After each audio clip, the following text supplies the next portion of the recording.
Yo, good evening, USA, International, Canada, Long Island, aka Strong Island, the tri state areas of New Jersey, Connecticut, plus the five spots of Brooklyn, Bronx, Manhattan, Staten Island, and Queens. This is your man and homie, G Money Stacks, aka the Gregonator. Rhymes with now or later. Your host with the most, missing the still lonely nomad, unstoppable independent podcaster, creator, YouTuber, and Queens, New York native who is also a New York Mets fan from the neck of the woods of Laurelton, Queens, New York. And yes, you're now rocking with me by listening, tuning in, streaming, and watching the 153rd episode of the entertainment review show Meticulous Vibe Juice Podcast. Live and direct from StreamYard alongside with YouTube, alongside in the comfort of my room where I do my podcast recordings. And of course, make sure you click on that subscribe button on the YouTube channel page.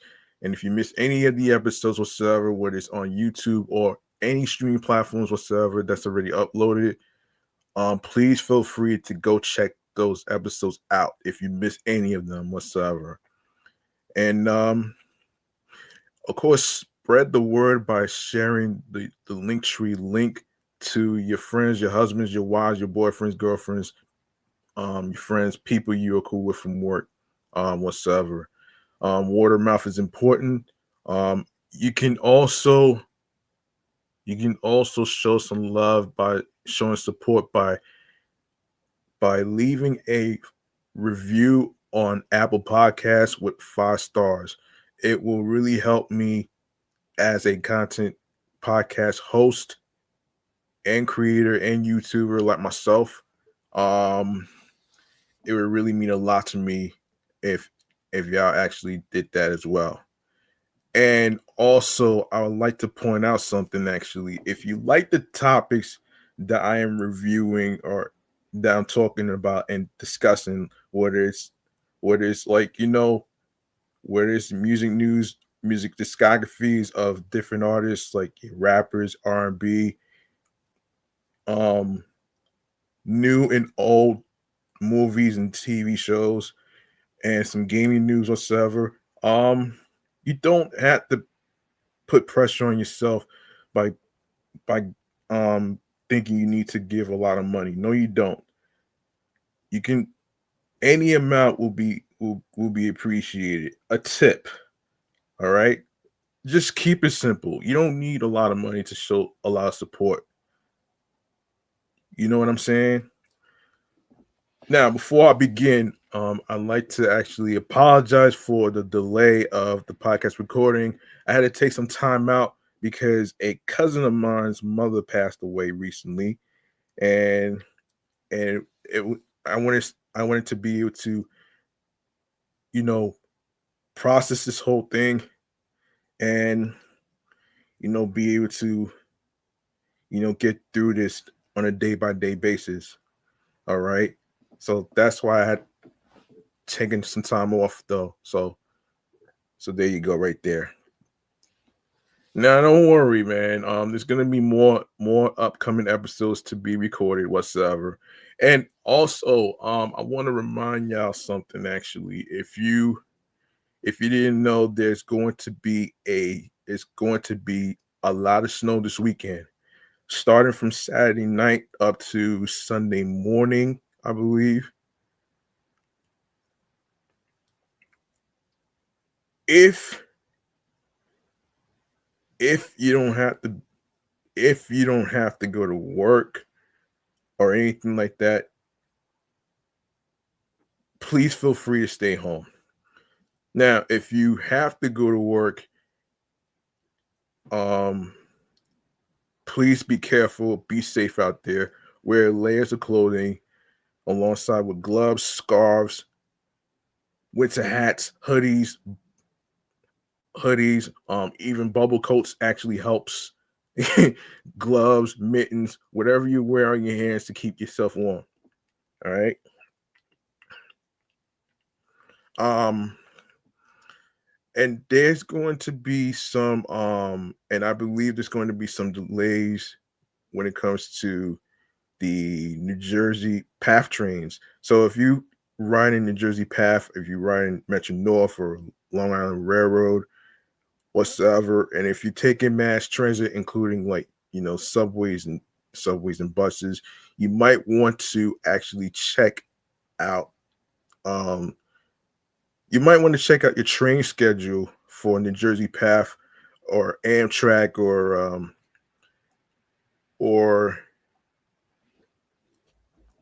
or Metro North and LIRR. So very important that you check it out to see if there's going to be any delays, because there's going to be delays because of the snowstorm that's going to be happening.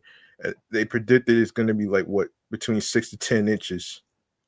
So just be careful out there. I'll probably go into more detail in regards to that on my other show, my other comedy, Off the Meat Rat Chainz New York Avenue podcast, sometime when I get a chance. All right. So I just wanted to actually, spread awareness as far as the snow and everything else. Be careful out there, be safe out there. And yeah, let's get started. Let's get started with this. Music Kool-Aid.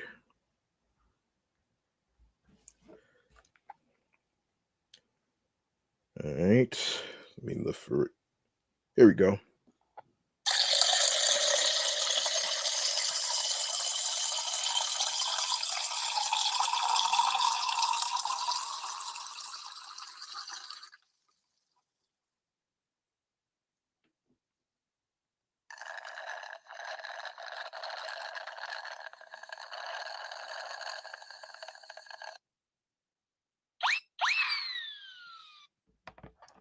Okay, in case anybody's wondering, if you're watching this on YouTube and you notice that my microphone is in a different color, it's because of the ring lights that I'm using right now. Um, this this microphone cushion is basically red. It's not really it's not really orange, pinkish, whatever you want to call it. I know you probably noticed this, but it's not that type of color that I'm using. You know, just wanted to actually clear this up. All right, let's get started with. Hold on a second. Let's get started with this. Hold on a minute. Hold on 1 minute here. Let's get started. Hold on. 1 minute here. I know I got some notifications and stuff. What the hell's going on here? Let me just take a look here.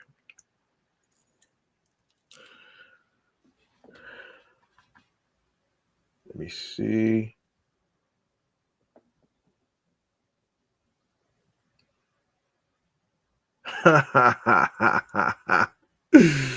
Oh my gosh, man. Yeah. Listen, all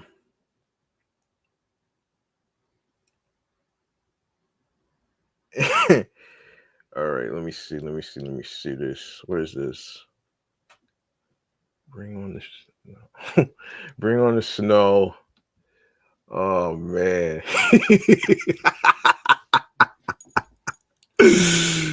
Oh man. All right. All right, you better be careful out there if you're gonna be doing all that crazy stuff out there though in the snow and stuff. But I hope you have a good time um in the snow. But please don't get stuck in please don't get stuck in the blizzard. Please just be careful, be safe out there. All right, Robin. Shouts to Robin. Oh man, this is crazy. Um, okay, look,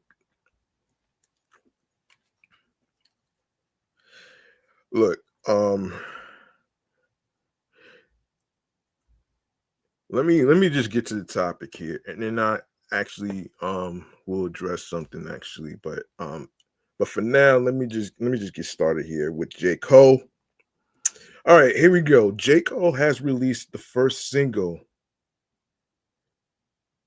from The Fall Off just hours after announcing the album, uploaded under the title The Fall Off. To um this to track this to track two. Hold on a second. Um yeah, a hint that his forthcoming and final project could be a double disc effort. The song is a storytelling masterpiece that would make Nas proud.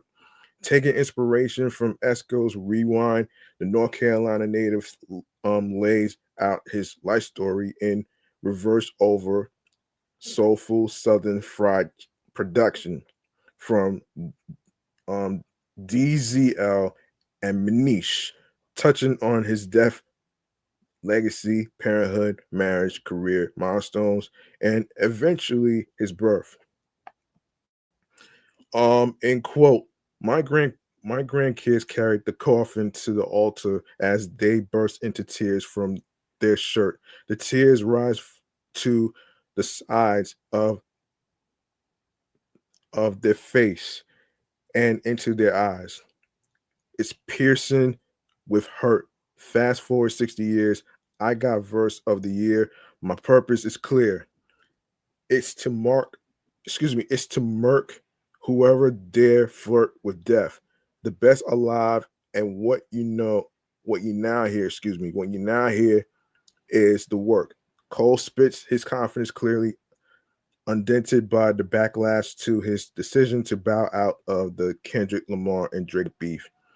Bringing the autobiographical song to life is a clever video from director Ryan um, Dubiego, Dubiego, which moves in reverse through different rooms to capture J. Cole's reflective rhymes. The Fall Off Disc 2 track ends with a bonus snippet of an unreleased song, presumably, presumably from The Fall Off, which uses the same whisper sample, as Mobb Deep's 1996 Tupac diss song "Drop a Gem on Him." Oh shit. At the beginning of the video is a message explaining the concept behind the fall off, which is set to arrive on February 6th and is being billed as J. Cole's final album. For the past 10 years, this album has been handcrafted with one intention: a personal challenge to myself to create my best work, to do on my last what I was unable to do my first. The Dreamville rap star wrote, I had no way of knowing how much time, focus, and energy it would eventually take to achieve this. But despite countless challenges along the way, I knew in my heart I would one day get to the finish line. I owed it first and foremost to myself. And secondly, I owe it to hip hop. Earlier on Wednesday, January 14th, Cole officially announced the fallout through a short but cinematic trailer, which provides some further insight into the long awaited album. Everything is supposed to go away eventually. A voice says over shots of Cole cleaning his Lamborghini at a car wash and eating a meal on his own at a diner. You see this especially in show business with famous actors or musicians. And it's like, oh, this guy used to be famous and then he fell off. What happened? And they want to point to they did this and they made some sort of mistake. Instead of thinking that, look, it's kind of crazy. They got famous in the first place. So few people reach that level that, yes, of course, it's not going to last forever because somebody else has to take that spot. And that's how show business has been since forever. But no, they always want to say that guy fell off. They want to look down on him for just going through the natural cycle of rising and falling. Whew. Oh, wow. Wow. Yeah, I'm gonna save that mixtape topic for my other podcast actually. So we'll save that for my other podcasts. Let's see. Let's get to 26 rappers, right? Let's see. 26 rappers to watch in 2026 according to Complex. And of course, the other site that I use is Hip Hop DX in case anybody didn't know where I got my information from. So that's pretty much why I addressed the website. Anyway, um anyway, despite all the chatter and fear mongering about the state of rap music, one thing is undeniable. The genre has never been this varied, with almost every subgenre enjoying momentum. So if you are a excuse me, if you are a fan of rap, you have access to an embarrassment of riches right now. Whether it's lyric driven,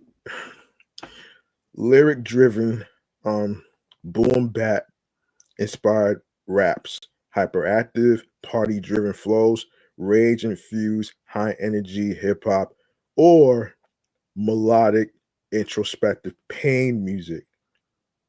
At the same time, that abundance creates a saturated landscape when you are in a candy store with every option imaginable. How do you not get sick? That's why our annual Rappers to Watch list is an important guidepost for the year.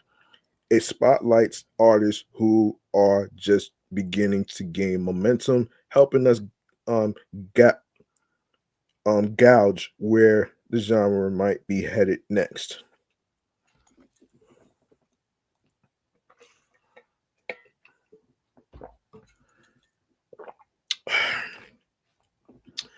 Of course, the question of what qualifies someone as a rapper to watch is a tricky one. In theory, it could be anyone Drake is a rapper to watch in 2026, for instance.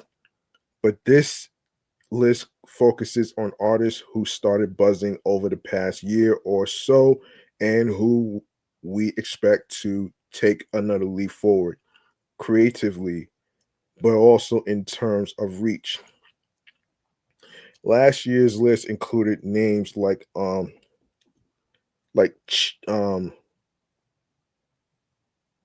Che, CHE, Two Hollis, Nino Pade, and Samara Sin, all of whom leveled up. We're expecting no less from this year's class, which spans a wide range of. Um,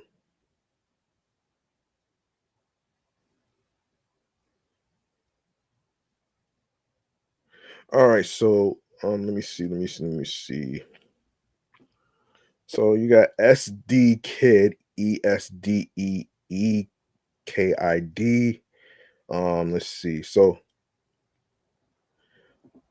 let me see.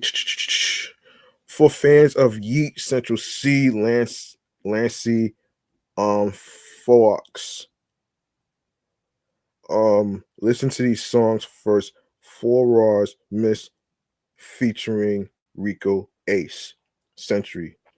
With cosigns from Young Lean, Jack Harlow, Cole Bennett, and Timothy Chalamet, SD Kid emerged as the 2025 breakout star of the very competitive UK underground. Yes, part of his apparel is the mystique, but there's also his hypnotic, haunting blend of ATL trap, jerk, cloud rap, and drill, led by production from Raf 9 that has driven his rapid rise. Despite having only one album, Rebel, and a handful of singles, his late year surge, he's already surpassed 19 million monthly listeners on Spotify. Suggests 2026 will be even bigger for the Scouse rapper. For fans of Two Chainz, T.I., Young Nudie, listen to these first. Listen to these songs first. Kino der Toten, Bromance and Slayer Disease. Ew, damn. Okay, Slayer Disease. Oh my god, that shit sounds very troubling and very very scary too. You know what I mean? That shit sounds very troubling, man. Very troubling.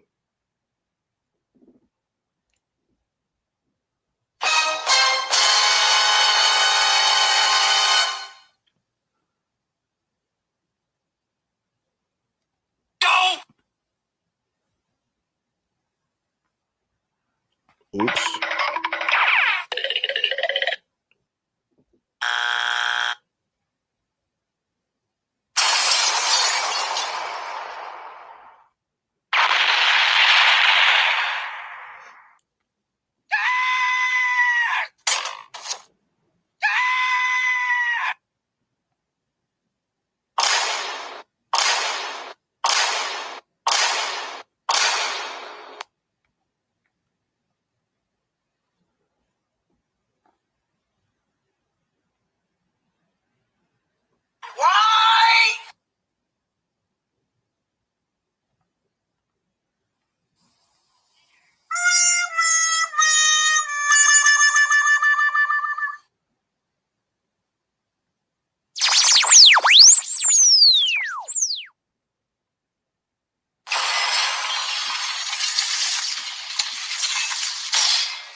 All right, before I continue, let me give credit to the crew from The Simpsons, the directors, the producers, Matt Groening, and the actors and everybody that contribute to the TV series of The Simpsons and stuff. So let me just I just wanted to give credit where it's due, especially with the catchphrases, the sound effects and stuff. So um and and you're probably wondering why I play these sound effects, because it kind of gets me through the podcast episode recording. It kind of helps me burn time.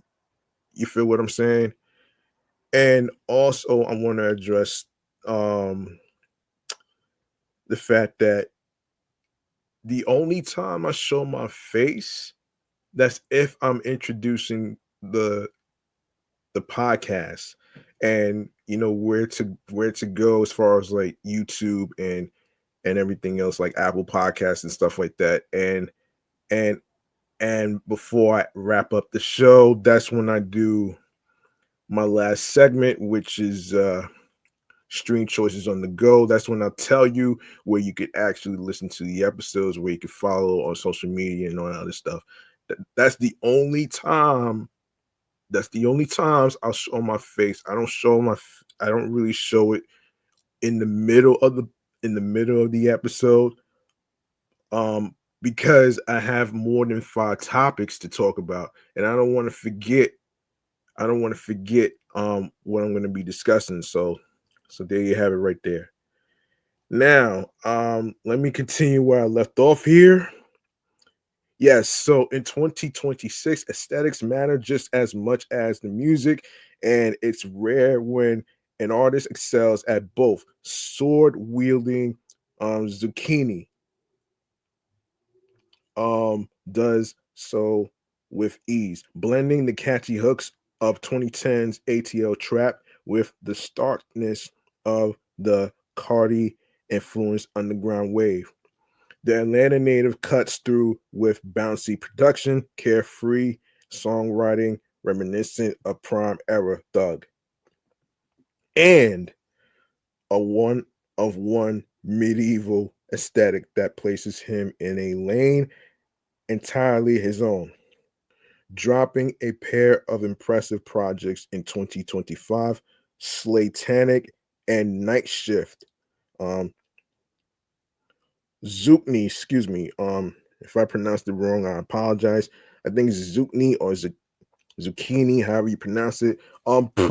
Proves that the future of the Atlanta underground isn't limited to ear muffing screams and maxed out 808s. Oh shit. Oh man, fake Nicks. Oh no, fake Mick. That's what it is. Okay. All right. For fans of Net Spend, Young Lean, Xavier's Soul Based. Listen to these songs first. LV Sandals with SD Kid and Rico Ace, Chinchilla, Music and Me. How many up and coming rappers can say they've been linked with Frank Ocean in Japan, been brought out by Drake at Wireless Fest, and appeared on stage at Playboy Cardi's LA tour? Stop. Essex born rapper Fake Mink, excuse me. Fake Mink has taken his sudden fame in stride, staying true to his off kilter sound that mixes indie electronica, jerk, and cloud rap on tracks like Fid- Fid- Fidelio, Black Jeep, and Femi Guerrero. And Look at Me, produced by underground staple We Gonna Be Gonna Be Okay. Fake Mink is now preparing a fully self-produced album, Terrified, and it's one of our most anticipated releases after a year of non-stop motion this album will determine whether he lives up to the hype. Bunna B. For fans of Cupcake, Roscoe Dash, Rich Kids, listen to these songs first. Bunna Summer, Hoes Be Mad with Cash Cobain, Mad Again.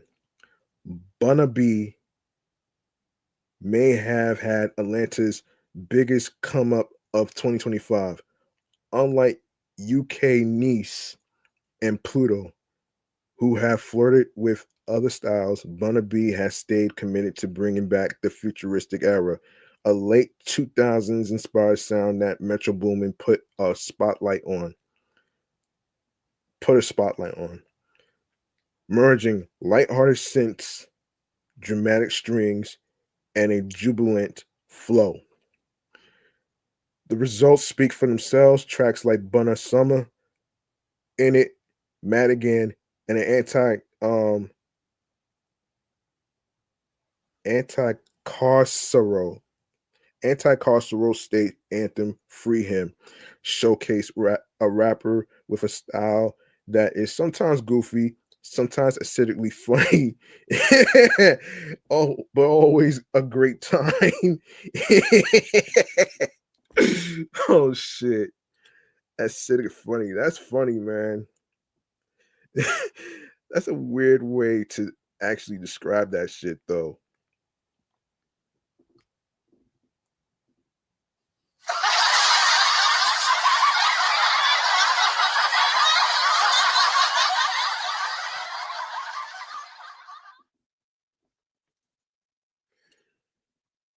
Um, yeah, acidic. Okay, so Zeddy Will for 41. Excuse me, for fans of 41, Ice Spice and Cash Cobain. Listen to these songs first. Get Jiggy with B Jack. Excuse me, B Jacks. Can't Go Broke remix. Twerking with Your Friends featuring Stay Solid Rocky. Queensbridge has a reputation for producing rappers who are dead serious. So what what do you do with someone like Zeddy Will, a QB native who wants to be taken seriously as a rapper, yet delivers his spars with a direct, nonchalant style that's unapologetically silly?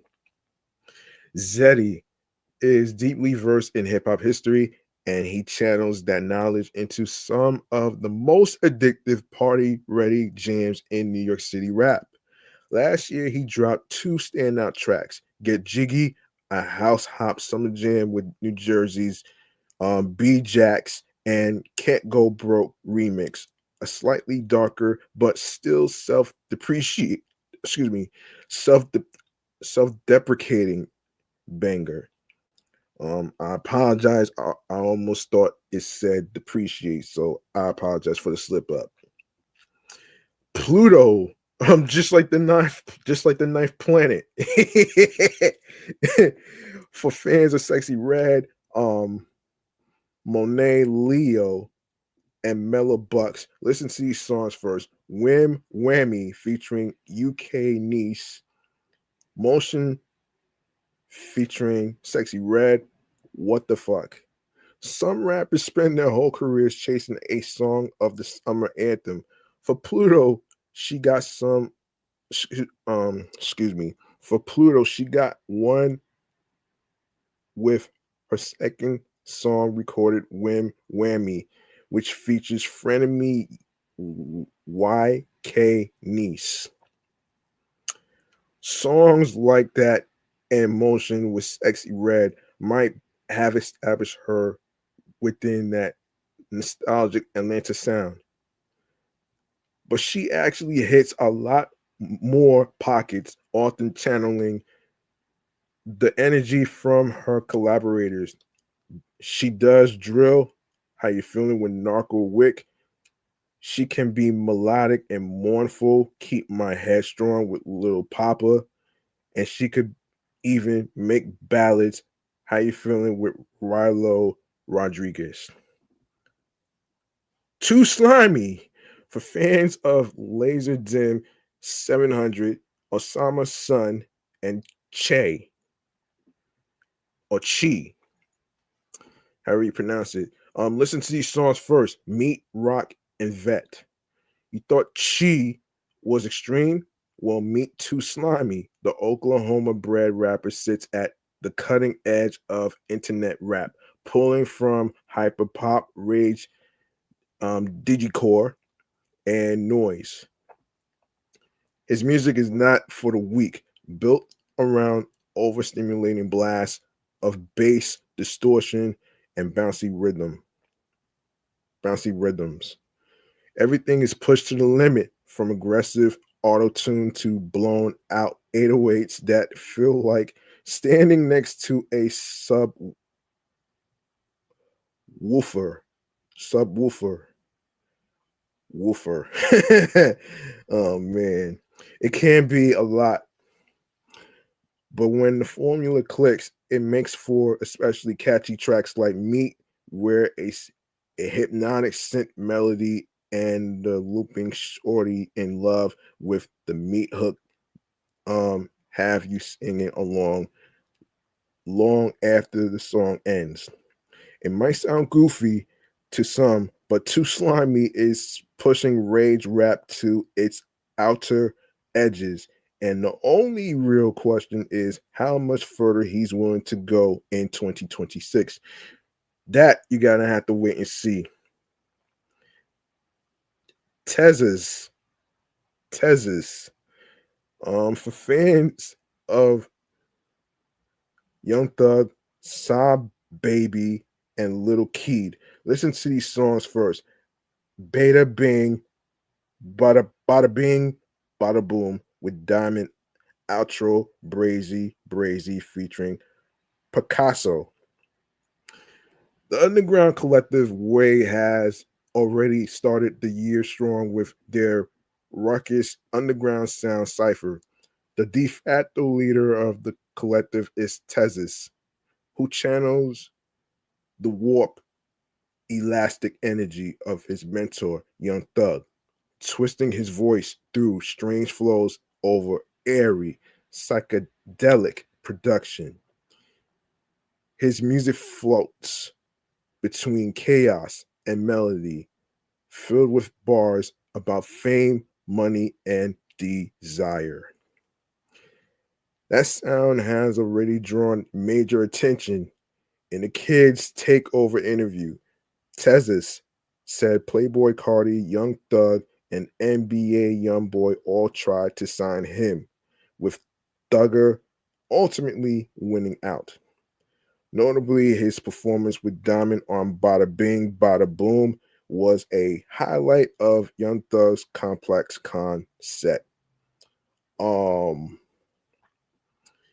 yeah, that song is different from the B2K song from the You Got Served soundtrack. All right, Lilo, for fans of VZ, Babyface Ray, and La Tyler. Listen to these songs first. Um, Limbless, Bathing Ape. Oh shit, Perfect Blue. Um, Lilo embodies the new Detroit, a rapper using low-key lyricism akin to a fast rapping Earl Sweatshirt. Tracks like Soldier, Forever in a Day, and Good for Your Health display the Detroit MC's affinity for wordplay. Lilo is a natural storyteller with precise lines and scam rap flows that playfully jump from quip to quip. Past efforts like the Sade sampling main event and the Babyface Ray cosign on the wall launched Lilo. Last year, New Detroit solidified his trajectory, positioning him as one of the strongest up and coming lyricists in his class. Fang, Feng, for fans of YT, Len, and Two Hollis. Listen to these songs first. Cali Crazy, XOXO, Kids from the West. Fang broke through in early 2024 with his debut single Swag, planting a flag for his bubbly Y2K sensibilities. His debut project, What the Fang, instantly distinguished him from his peers, finding him effortlessly flowing over colorful production on standouts like YOLO, Kids from the West, and XY. And he's still growing. The recently released Cali Crazy is a um, um, sharp deviation from that project, a worrying synth pop cut that spikes serotonin levels and plays like a sun-soaked H&M anthem. Think Wiz Khalifa and Empire of the Suns, The Thrill. So there you go, right there. Hurricane Wisdom. Oh my gosh. I swear, people with these nicknames are so funny though, man. Oh man. Oh man. Anyway, for fans of Future, Low Shimmy, and Lil Baby, listen to these songs first. Drugs Calling remix featuring Lil Baby, Woosa, On God, featuring Rock Baby. Um, that's RAQBABY.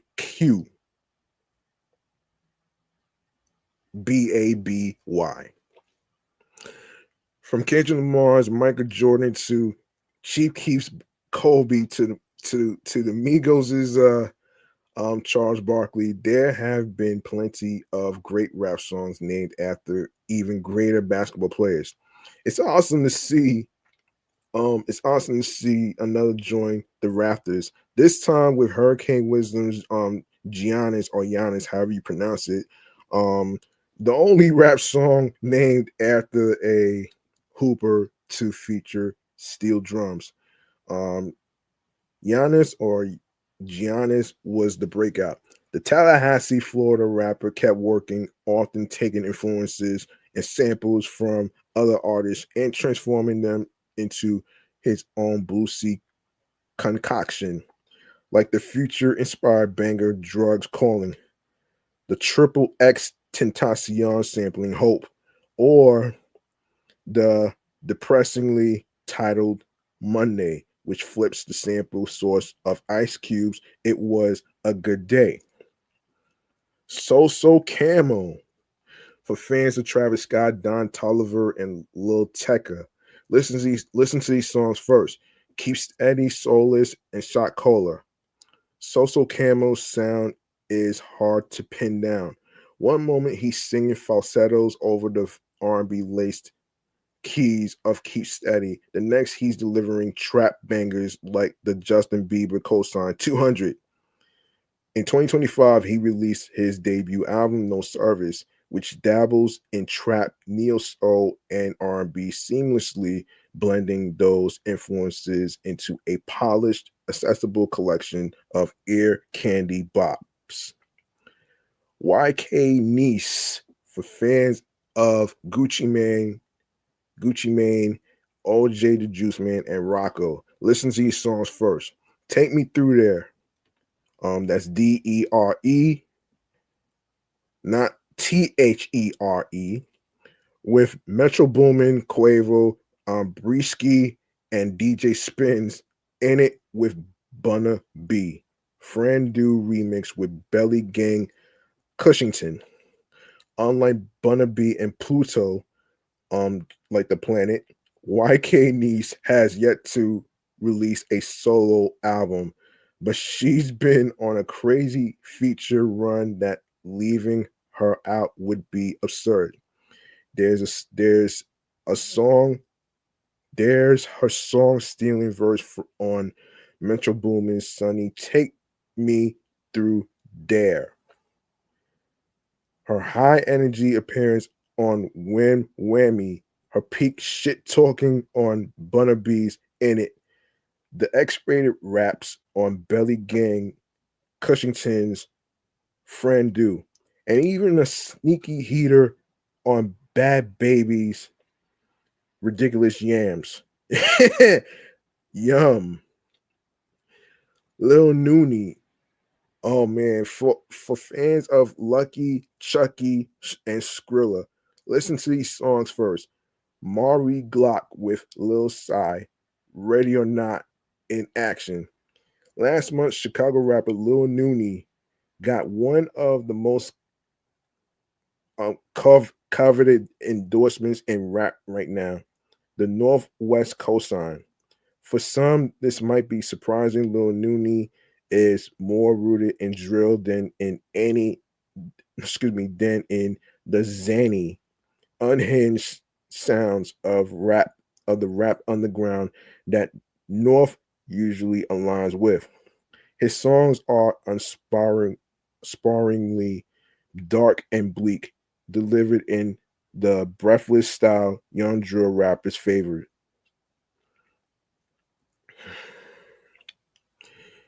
Even more extreme are the AI generated videos he's been making, which often depicts outrageous amounts of violence. Oh boy. Okay, that right there. Okay. That right there doesn't sound like a good look though, man. Depicting violence. That doesn't sound like a good look.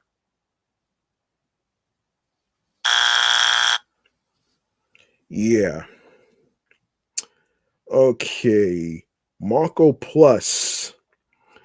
For fans of Jid, Lupe Fiasco, and Smino. Listen to these songs first. Airmail out my way with Smino, Jamal Crawford with Baldy James. Atlanta rapper Marco Plus is proving that the South still has something to say. A spiritual successor to rappers like Jid, who has already co-signed him. Marco swims with the current of his beats rather than trying to fight against it. Plus, lyrical dexterity was on full display last year during his Mafiathon freestyle with Kai Sanat, momentum he's continued to build on ever since. He represents a bubbling lyrical rap renaissance alongside young spitters like New Jersey's Chris Patrick and fellow Atlantan Suave. These are artists carving their own lanes, bringing energy the game desperately needs. Babyface E um for fans of Rio da Young, OG, Peasy, and Babytron. Listen to these songs first. You got PTP remix featuring um Mona Leo, County Time, Real Flex. There have been a number of talented rappers to come out of Flint, Michigan since Rio the Young OG put the city on the map, but none are as promising as Babyface E, who has been bubbling for a couple of years now and is ready to break out with his debut album, The Realest Out. Dropping in February, um, he has that Flint punchline style down pat with a sharp eye for the absurd and random, like when he raps. End quote. I keep Dookie on me like Johnny Test on Blackout. Oh man. Oh man. Oh man. La Dill. That's Luhhdyl.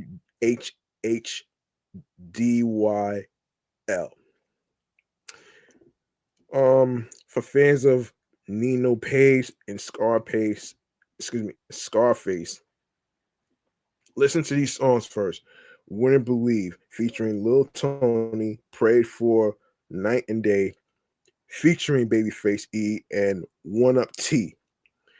Detroit is known for birthing spitters, but while the city's rappers are often associated with slick talk and cash heavy bravado, La Dill makes rap music that's deeply emotive, introspective, and increasingly spiritual. His latest album, Hear My Cry, pulls from a wide spectrum of sample sources from Duke Ellington to Kid Cudi, but stands out for how locked in he is on confronting his inner demons and imaging what it means to emerge from darkness. 13 degrees. Oh boy. Okay. Just like the temperature. For fans of Trippy Red, T Pain, and Lil Wayne, listen to these songs first. The Problem Solver, Teardrops, Champagne, in just over a year, rising Chicago rapper 13 Degrees has turned heads with his unique approach and polished skills as a singer and MC. The self proclaimed ghetto hipster possesses an hold on, unabashed swagger, employing syrupy melodies reminiscent of early Solfago or mixtape era thugger, and a nostalgic presence that could resonate with multiple generations. Um, 13's breakout hit, The Problem Solver, shot the Black Fridays rapper to acclaim last summer. Its eye catching Tumblr esque visuals were just the first impression of a hook that dominated timelines for weeks. Sturdy Youngin. For fans of Bay Swag, Jordan, um, A, hold on, AD Tunji, and Too Rare. Of course, I'm gonna spell it out for you. ADETUNJI.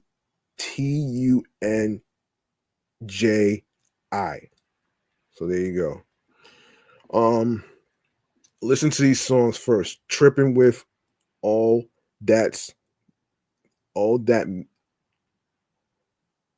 all that's Miz and Zeddy will respectfully Bumba with all that's Miz. All that smiz. Yeah, the grittier dramatic sounds of Philly drill might dominate the city, but that doesn't mean there aren't rappers who just want to have fun.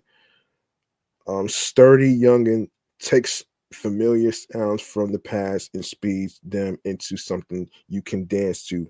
Last year, he dropped Trippin' with Zeddy and Partner in Crime, All That Smiz, which was a flip on Fergie's 2006 hit Clumsy. And he followed that up with his own spin on the No Limit classic Chopper Style with Respectfully. Chef Boy.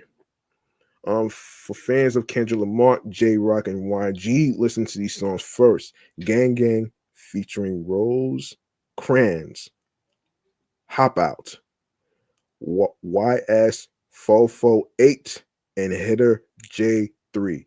I Like It Like This featuring RJ Mr. LA and Jay Perico. I Believe It. We got one coming, Say Less. With just 6 words, Kendrick Lamar, the best rapper in the world, co-signed one of his city's most promising young talents, Chef Boy, who blew up locally thanks to the success of Gang Gang, the the right the riotous posse. Cut That is just one of many slappers featured on his debut, I Am Summer. On the surface, the track seems to just be another rap track celebrating the lawless nature of gang life. But it's really about something people from all walks of life can relate to. Hanging out with your squad.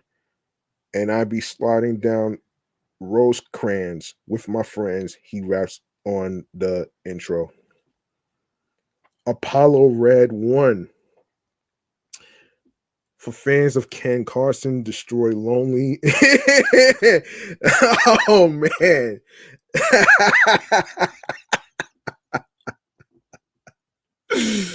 Oh, man. Playboy Cardi. Oh, my gosh, man. I swear these people with nicknames. These are the craziest funny nicknames that I ever heard.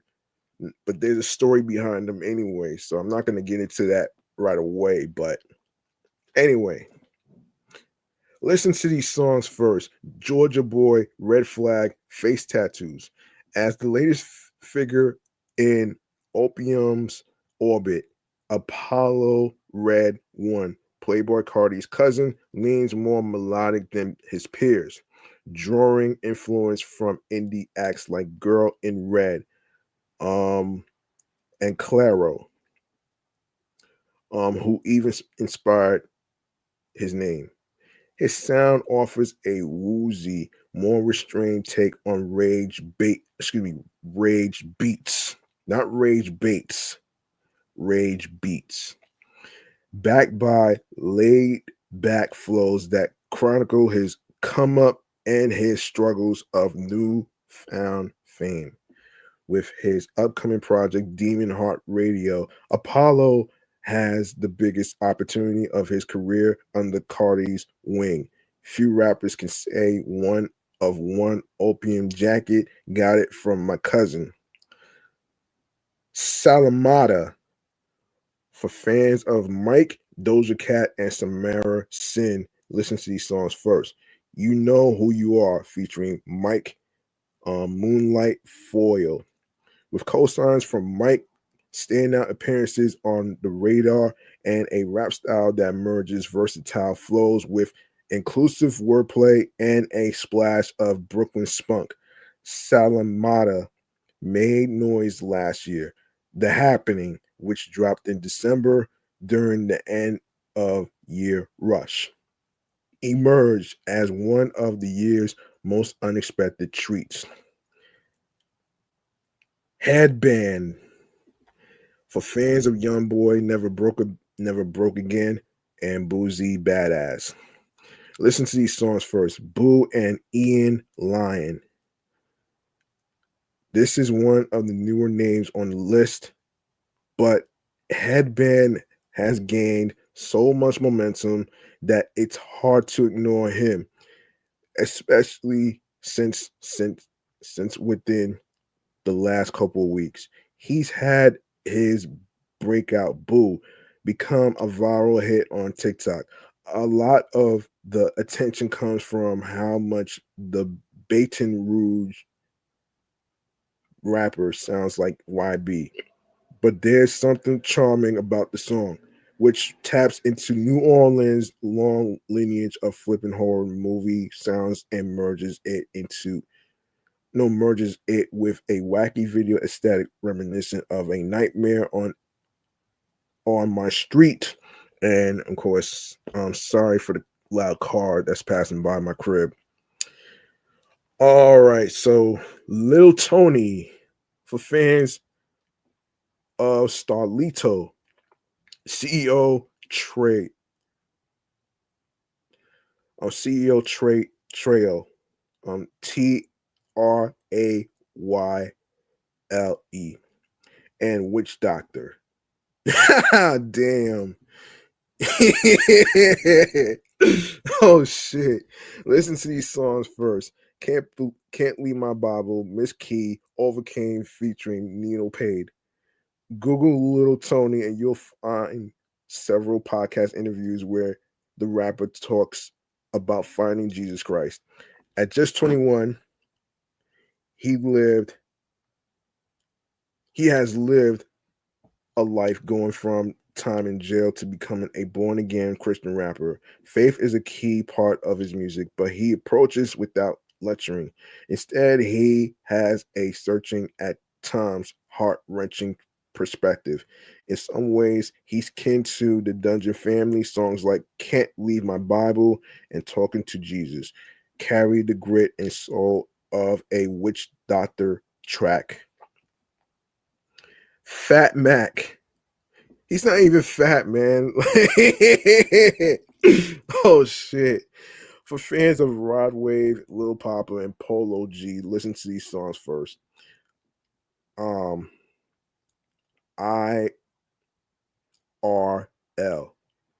On God, Hit It featuring Lil Tony. Alabama has quietly become a hotbed for rap talent over the years. From the vivid storytelling of No Cap to the Bluesky vocals of Rilo Rodriguez. Fat Mac, who at one point weighed over 300 pounds, but shed half of it partially due to a diet of perks and weed, combines elements of both.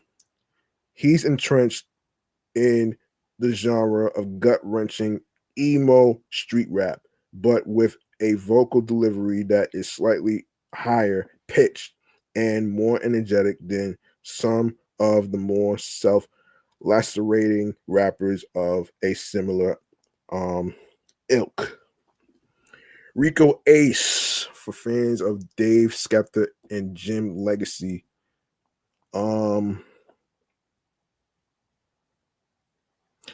Listen to these songs first. Getting it in. Hello with the three, and Scatty. SD Kid and Fake Mink broke through, and frequent collaborator Rico Ace has been moving right alongside them. On SD's album Rebel, he appears on 4 of the project's 11 tracks, injecting grit and momentum into SD's dark, brooding world.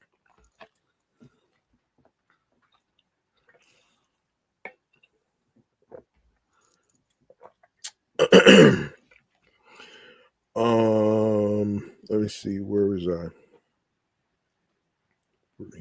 Yes, even when sharing records with SD, the chemistry feels less like a standard feature and more like a true partnership, with Rico often holding his own lyrically. Rico's catalog is still small, but that should change soon. SD has already teased that Rico's tape will kill everyone. With a US tour alongside SD on the way, Rico Ace is the UK's best well kept secret. So these are the 26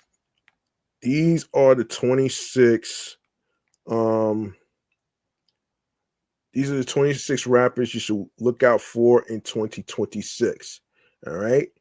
If you'd like to learn more about these music, the if you'd like to learn more about these rappers, you can go to complex.com/music/a.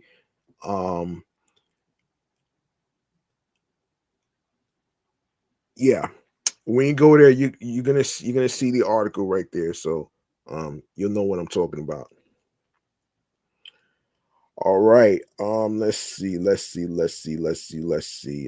we could go into here. All right. All right. We're gonna get into some movies. All right. Some move some movies and stuff. So we're gonna be going over some scares of each horror movie that came out.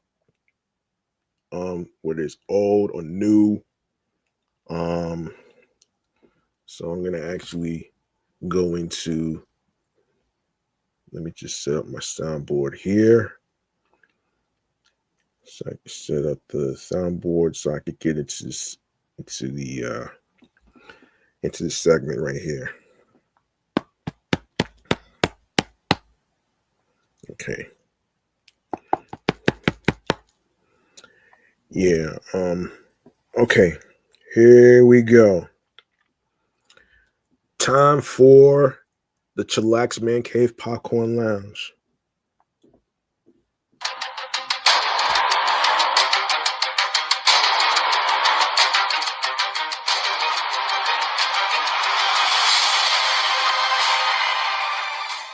All right, let's go over some scares of each of each horror movie. First and foremost, first and foremost, um, first and foremost, let's go over some horror movies. Like, let me see. Let's go over. Hang on. What the hell? Wait. I just saw it actually. Hold on. Okay, let's go over some movies and stuff. Hang on. Where's hide and seek? Yes, hide and seek. All right, let's go over the horror movies of hide and seek and weapons based on their budget. All right. All right. So, Hide and Seek is a 2005 American psychological thriller film directed by John Paulson and starring Robert De Niro and Dakota Fanning. Albert Hughes was initially signed to direct, making his debut as a solo director, but he left due to creative differences. Yes, that's the R-rated movie that's in there. Um, so yeah, it has Robert De Niro, Dakota Fanning, Famke Janssen, Elizabeth Shue, Amy Irving, and Dylan Baker. Now, um, so let's get into it right here. So the budget for this film was $25 million. Um, the film opened in the United States on January 28th, 2005, and grossed $127 million worldwide. Rotten Tomatoes cited praise for De Niro and Fanning for their performances, although its consensus called the film um, derivative, illogical, and somewhat silly. Fanning received an MTV Movie Award for Best Frightened Performance in 2005. Listen, man, let me just say this though, man, about these cranky ass old people who are critics, right? It's one thing to give criticism, but to say some ridiculous shit like that is just uncalled for right there. I get that you're not gonna be able to relate to some of the movies and shit like that, but come on, man. Like, get a grip on yourselves. For real though, get a grip on yourself. You need to let that shit go, man. Seriously, let that shit go. Man, thank goodness I'm not a fucking critic though, man, for movies and shit though. I'm just gonna really tell. I'm gonna tell it like it is, but I'm not a film critic per se, so I'm just reviewing the movies and shit. So there you go.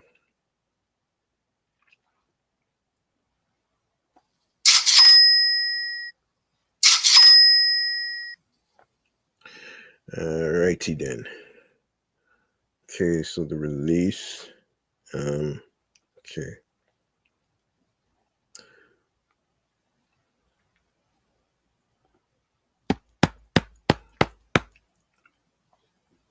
Come on, man. Yeah, so okay, so 20th Century Fox, which is 20th Century Studios right now, released two versions of the film, the international version and the domestic version. Each version had a different ending. Both the international and domestic versions submitted to the BBFC were actually released to UK cinemas. Both versions passed for a 15 certificate for moderate horror and violence.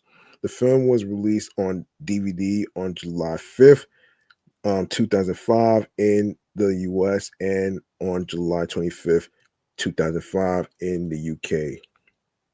Yes, this is a rated R horror film I'm going over. Yes. Um okay, let's go over the reception and how it did in the box office. In its opening weekend in U.S. theaters, the film grossed $21 million. The film grossed $51.1 million in the U.S. and $71.5 million internationally for a worldwide total of $122.7 million. It's not bad though, man, especially if the budget is low. Critical response on Rotten Tomatoes, the film holds an approval rating of 12% based on 154 reviews and an average rating of 3.9 out of 10. The website's consensus reads, in quote, Robert De Niro and especially Dakota Fanning have earned some praise for their work in hide and seek, but critics have called the rest of the film derivative, illogical, and somewhat silly. On Metacritic, the film has a weighted average score of 35 out of 100, based on 34 critics, indicating generally unfavorable reviews. Audiences polled by CinemaScore gave the film an average grade of B minus on a scale of A plus to F scale. Shit. All right. Paul Arend of BBC Movies gave the film 2 stars out of 5, commenting that Robert De Niro continues his long slide into mediocrity with yet another charmless psycho thriller. John Monaghan of the Detroit Free Press gave the film a scoring of 2 out of 4, saying, in quote, the second half gets downright silly as the country home turns into a slaughterhouse.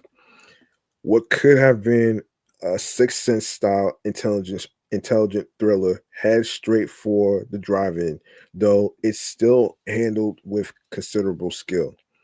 Roger Ebert of the Chicago Sun-Times gave the film 2 stars out of 4, writing, There was a point in the movie when suddenly everything clicked, and the law of economy of characters began to apply.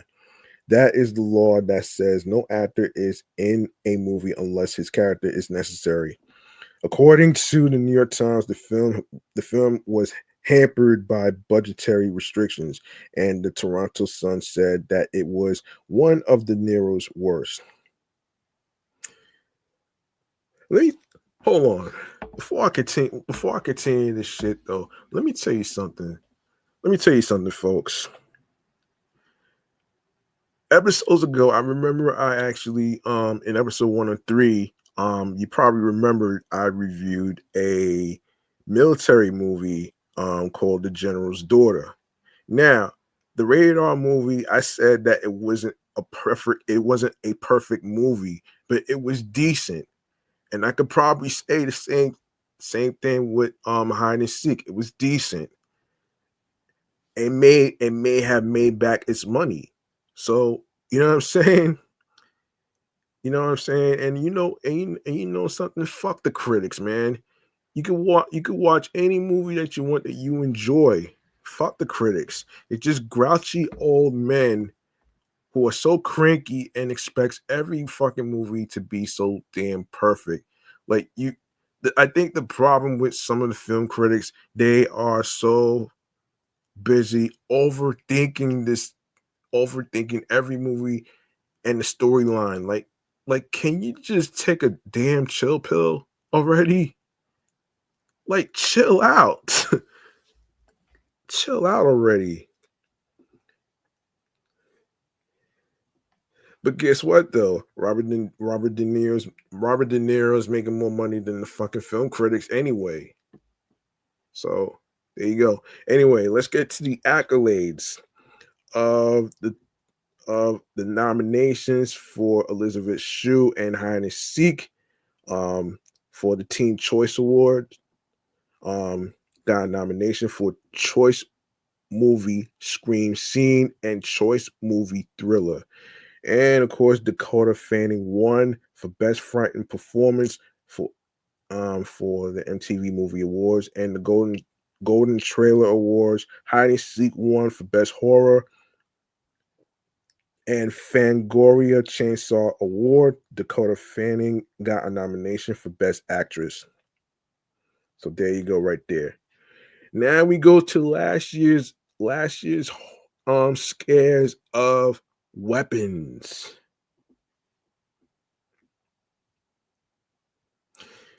Weapons, for those of you who may not know, it recently came out last year, which is a 2025 American mystery horror film directed, written, produced, and co-scored by Zach Kreger. And yes, this is another rated R movie, okay? Like, seriously. It stars an assembled cast including oh, hold on, Josh Brolin, Julia Garner, Eldon, um, Aaron Reich, Aaron Reich, Austin Abrams, Carrie Christopher, Toby Huss, Benedict Wong, and Amy Madigan. Its plot follows the case of 17 children from the same classroom who mysteriously run away on the same night at the same time. Damn. And of course, Warner Brothers and New Line Cinema, Vertical Entertainment, Boulder Light Pictures. I didn't really need to read that, but I figured it's necessary. Anyway, so the budget for the film was $38 million.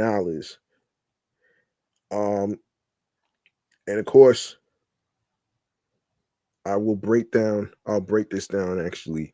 After the critical and commercial success of his film Barbarian in 2022, Kreger began working on the spec script for Weapons. It prompted a bidding war between several studios, with New Line Cinema emerging as the victor. The 2023 Hollywood labor disputes disrupted casting.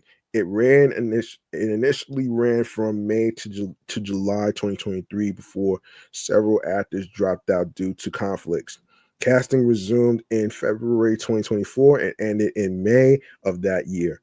Filming then began in Atlanta, concluding in July. Weapons was released in theaters in the United States on August 8th, 2025 by Warner Brothers and New Line Cinema. The film received critical acclaim and was a box office success, grossing $269 million against a $38 million budget.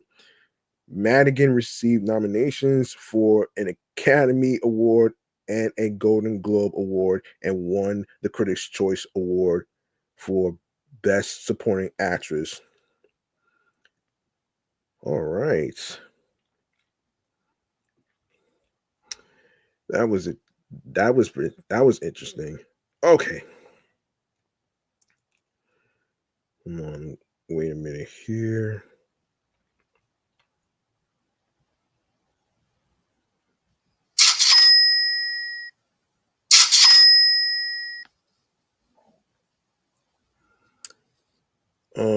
Let's see. All right, let's go over the man.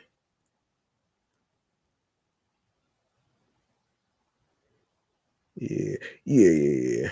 I'm not gonna really should I go over? Yeah, why not? Why not though?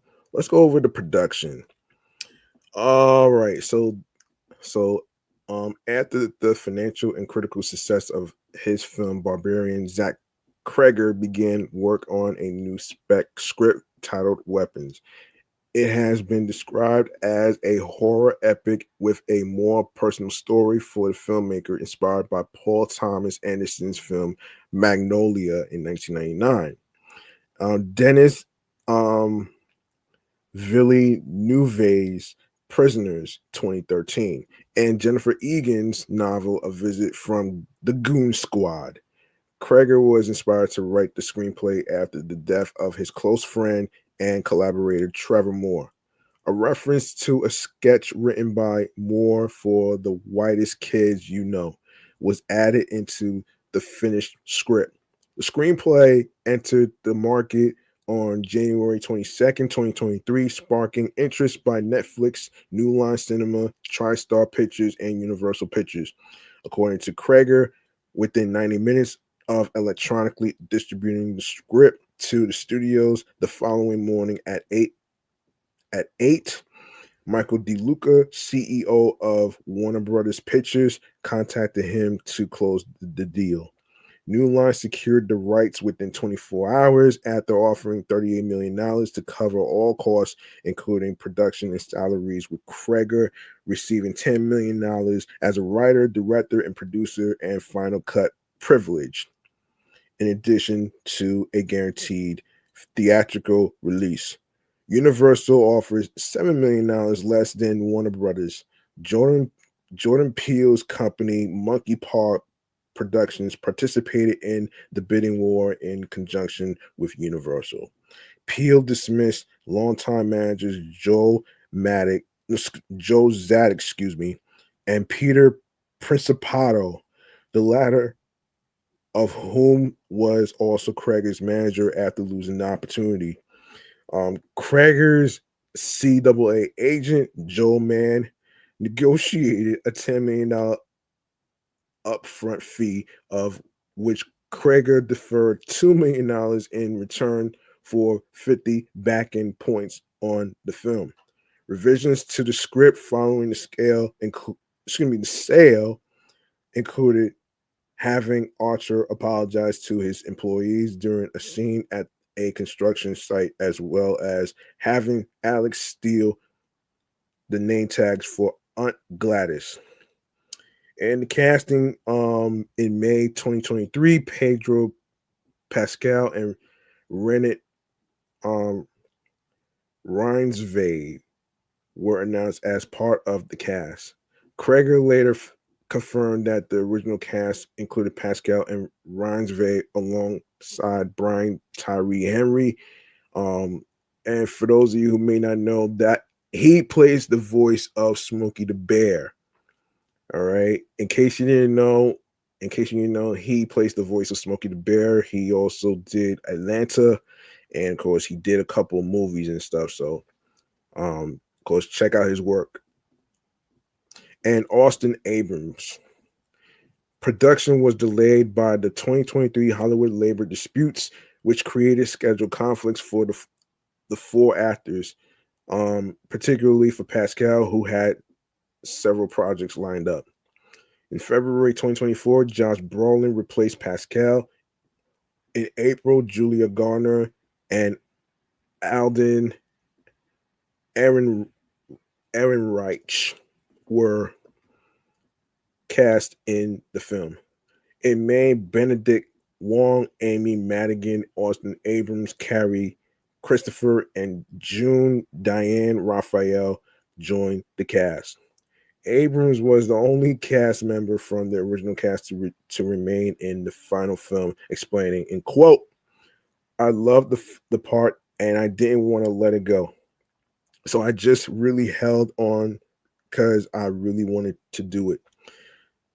The importance of Gladys's character necessitated the correct casting for that role.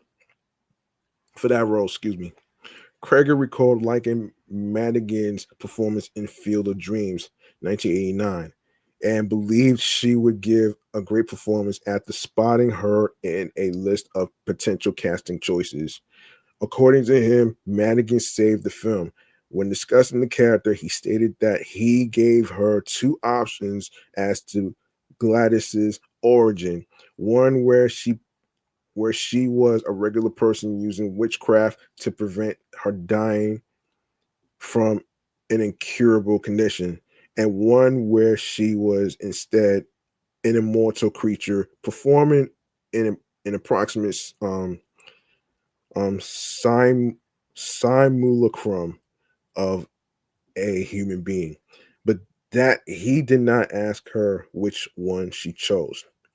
Filming, principal photography took place in an Atlanta area in May 2024 and wrapped in July 2024. So that's like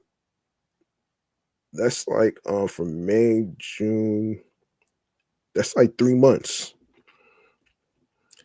Um, the Maybrook Elementary School location was in Tucker, Georgia, according to Time Out. On the busiest days of filming, 170 children were involved.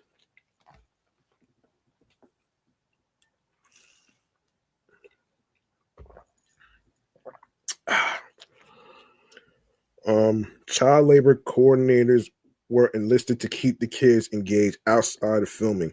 The gas station scenes were filmed over the course of 3 days at a BP gas station and convenience store in Covington, Georgia. And of course, post production, the film initially ended with a silent shot of Matthew after it received negative reactions at a test screening. A voiceover from the child narrator was added. All right, so the music behind the Weapons rated R movie soundtrack. So the soundtrack to Weapons was released by Water Tower Music on August 1st, 2025. The soundtrack contains 36 tracks composed by Ryan Holiday, Hayes Holiday, and the director Zach Kreger. Additionally, the opening sequence of the film features the song Beware of Darkness by George Harrison, and the end credits feature the song Under the Porch by MGMT. The protagonist, Justine, also briefly plays the song Gotta Get Up by Harry Nilsson on her cell phone speaker. Now we go to the reception of the box office. How did in the box office, you ask? Weapons grossed $151.6 million in the United States and Canada, and $117.5 million in other territories, for a worldwide total of $269.1 million. In September 2025, Variety reported the film was expected to make a theatrical profit of at least $65 million. In the United States and Canada, Weapons was released alongside Freakier Friday and Sketch, and was projected to gross $25 to $40 million from 3,200 theaters in its opening weekend. It grossed $18.2 million on its day, including $5 million from Thursday previews. It went on to debut to $43.5 million, topping the box office and making Warner Brothers the first studio in history to have 6 consecutive films open at number one with more than $40 million. The film dropped only 44% in the second weekend, grossing $24.4 million while maintaining the top spot. The film dropped to second place in its third weekend behind the sing-along version of K-pop Demon Hunters, which grossed $19.2 million, while Weapons grossed $15.4 million. Critical response on the review aggregator website Rotten Tomatoes, 93% of 385 critics reviews are positive. The website's consensus reads: Zach Kreger spins an expertly crafted yarn of terrifying mystery and thrilling intrigue in Weapons, a sophomore triumph that solidifies his status as a master of horror. Metacritic, which uses a weighted average, assigned the film a score of 81 out of 100, based on 48 critics, indicating universal acclaim. Audiences polled by CinemaScore gave the film an average grade of A- on an A+ to F scale, while those surveyed by PostTrack gave it an average 4 out of 5 stars, with 65% saying they would definitely recommend it. The San Francisco Chronicle dubbed Kreger a true horror, a tour. Empire gave Weapons 5 out of 5 stars, marveling that Kreger seemed to effortlessly turn parental grief over missing children into a crowd-pleasing subject. Brian Tellerico of RogerEbert.com gave the film 3.5 out of 4 stars and deemed it superior to Barbarian. One of the greatest strengths of Kreger's ambitious script is its abject refusal to connect every dot in the manner that so much elevated horror has done in recent years. Still, it's not overly difficult to read the inciting incident of weapons as a school shooting allegory. Variety praised the film regardless of how you feel about the bittersweet ending. And many will happily embrace the movie's darky comic bittersweet finale. Kreger has achieved something remarkable here, crafting a cruel and twisted bedtime story of the sort the Brothers Grimm might have spun, not the kid-friendly Disney version, mind you, but the kind where characters kill on command and audiences find it difficult to sleep afterwards. Sheesh. Damn, motherfuckers still getting nightmares. um, Tim Grierson of Screen Daily felt the finale was super. Hold on. Was superbly, excuse me. Um, Superbly orchestrated. Um, and praised Krieger for answering the riddles he had teased throughout the runtime. Lisa Wright of London Evening Standard stated that if you enjoyed the bonkers rollout of the substance, then that Demi Moore movie, I might take a look at the reviews and stuff for a future following episode. Chances are you'll like this. It all makes sense for a winning watch with more layers than your average scare fest and a twinkle in its evil eye. Charles Pulliam Moore of The Verge praised the film's mediation, excuse me, meditation on how communities often conjure up convenient boogeymen to blame rather than confronting the things that actually endanger children. Tom Jorgensen of IGN scored the film 9 out of 10 and called it a righteous, excuse me,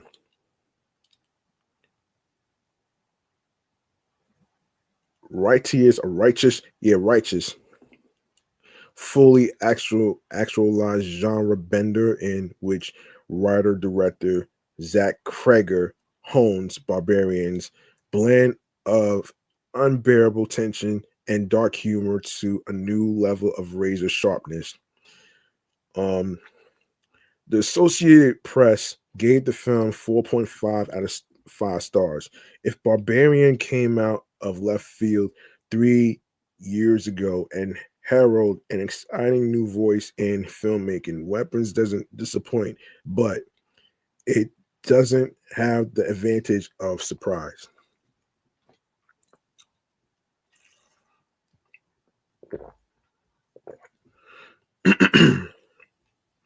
In her review for the New York Times, Manola Dargis felt Kreger's structure was not completely successful. The segmentation and overlapping just feel like a whole lot of delayed tactics. William Bibbiani of the Rap praised the cinematography for finding the eeriest camera angle in damn near every scene, whether it's overtly shocking or insidiously banal. But he found the ending contrived, especially given how Kreger invited us to ponder more powerful possibilities for over an hour before tipping his hand. So, all right. So the double A CTA International Awards, Best Supporting Actress, still pending, and Best Supporting Actress for the double ARP movies for Grown Ups Awards. Um, wait, Amy Madigan. Okay, Amy Madigan, for the Academy Awards. Let's see, Best Supporting Actress.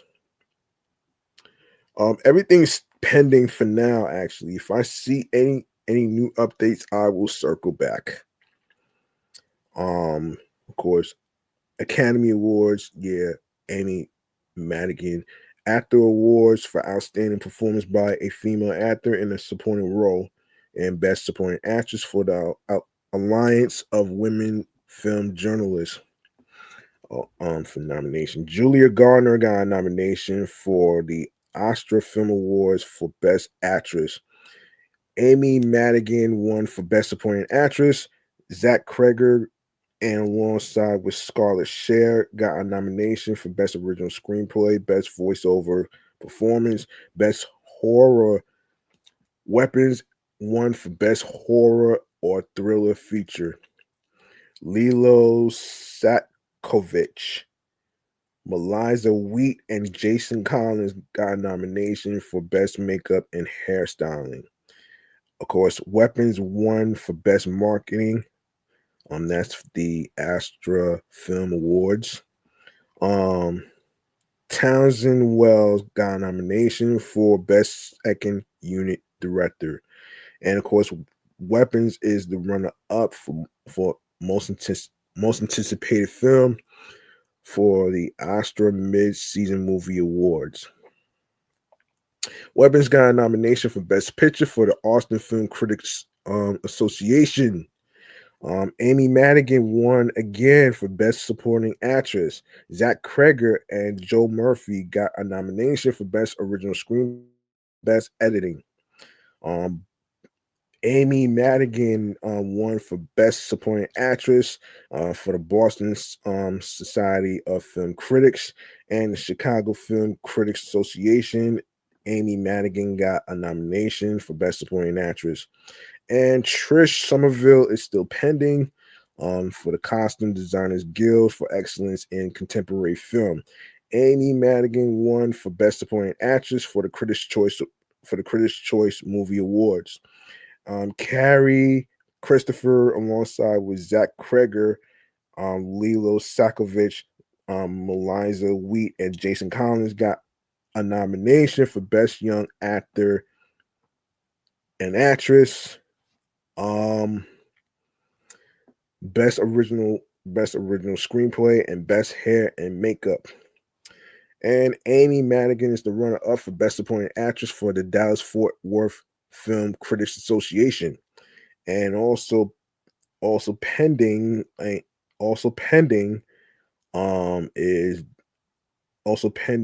is for Amy Madigan for the Dorian Awards. For Supporting Film Performance of the Year, Genre Film of the Year for Weapons, and Campiest Flick, still pending. I will circle back if there's any results. I will circle back on that actually for any results. Amy Madigan also got a nomination for Best Supporting Actress for the Florida Film Critics Circle. Weapons got a nomination for Best Picture for Georgia Film Critics Association. Amy Madigan won again for Best Supporting Actress. Zach Kreger got a nomination for Best Original Screenplay. Weapons won for the Ali Thorpe Award for Excellence in Georgia Cinema. And of course, Amy Madigan got a nomination for the Golden Globe Awards for Best Supporting Actress in a Motion Picture, followed by Weapons with a nomination for Cinematic and Box Office Achievement. Weapons got a nomination for the Houston Film Critics Society for Best Picture. Amy Madigan won again for Best Supporting Actress. Congratulations, Amy Madigan. Weapons got a nomination for Best Film. For Kansas City Film Critics Circle. Wait, did I say Houston Film Critics Society? Yeah, Houston Film Critics Society. Yeah. All right. Amy Madigan won again. Zach Kreger won for Best Supporting Actress and Best Original Screenplay. And Weapons got a nomination for Vince Cola Award for Best Science Fiction Fantasy Horror. And of course for the London Film Critics Circle, Weapons is still pending. Everything's still pending for Supporting Actress, Film of the Year, Technical Achievement, Best Period and or Character Makeup in a Feature Length Motion Picture, alongside with Makeup Artist and Hairstylist Guild. And of course, Best Period and or Character Makeup in a Feature Length motion picture, Best Period and or Character Hairstyle in a Feature Length motion picture, Best Special Makeup Effects in a Feature Length motion picture. Still pending. Amy Madigan won for the New York Film Critics Circle of Best Supporting Actress, and she's also the runner-up for the New York Film Critics Online for Best Supporting Actress. Everything else is still pending. Online Film Critics Society is still pending for Weapons. Amy Madigan, Zach Kreger, for Best Picture, Best Supporting Actress, Best Original Screenplay. Leo Sakovich, Melissa Wheat, and Jason Collins for Best Makeup and Hairstyling. Followed by the Producers Guild of America Awards, still pending for Zach Kreger and Miri Yoon for the Darryl F. Zanuck Award for Outstanding Producer of Theatrical Motion Pictures. Amy Madigan won again for the San Diego Film Critics Society for Best Supporting Actress. Zach Kreger and Weapons got a nomination for Best Original Screenplay and Best Ensemble. Carrie Christopher won for Best Youth Performance.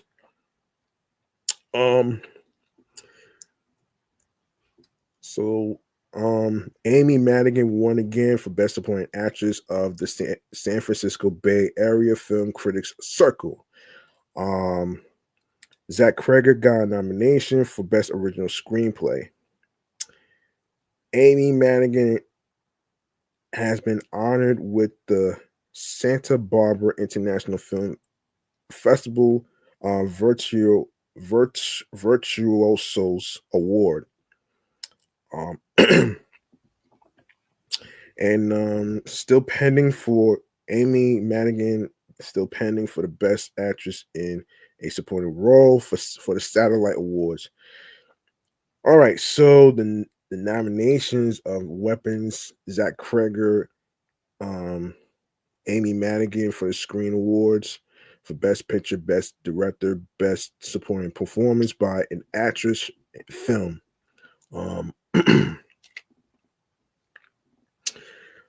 The Seattle Film Critics Society, Amy Madigan and Carrie Christopher got a nomination for Best Actress in a Supporting Role. Best Youth Performance, Amy Madigan won for Villain of the Year.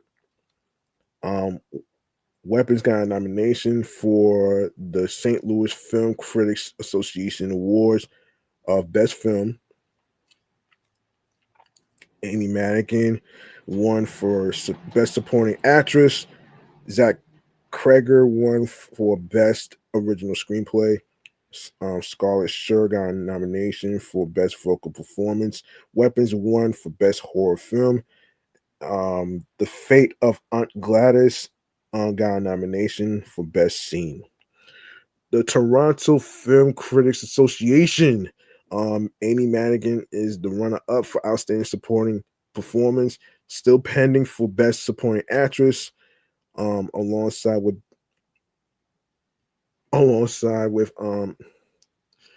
Outstanding Supporting Performance, Best Supporting Actress, and for Washington D.C. Area Film Critics Association. Yes, still pending. She got a nomination for Best Supporting Actress. Zach Kreger nomination for Best Supporting Actress, Best Original Screenplay, and Carrie Christopher for a nomination for Best Youth Performance. Now we go to the future. Kreger discussed a potential sequel to Weapons in an interview with Variety, saying he was excited about the idea but wanted to make other films first. In an interview with Fangoria, he said he had been discussing a concept for a prequel about Aunt Gladys with Warner Brothers. Okay, here we go. Now, I'm pretty sure y'all remember this TV show back in the day. And I will gladly, and I mean gladly go to TV show checkouts right here. I'm going to start off with What We Do in the Shadows.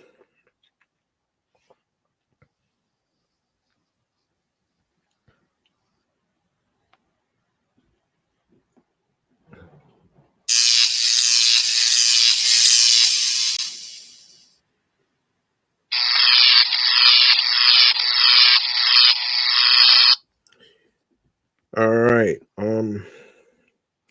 All right. What We Do in the Shadows is an American comedy horror mockumentary fantasy television series created by Jermaine Clement.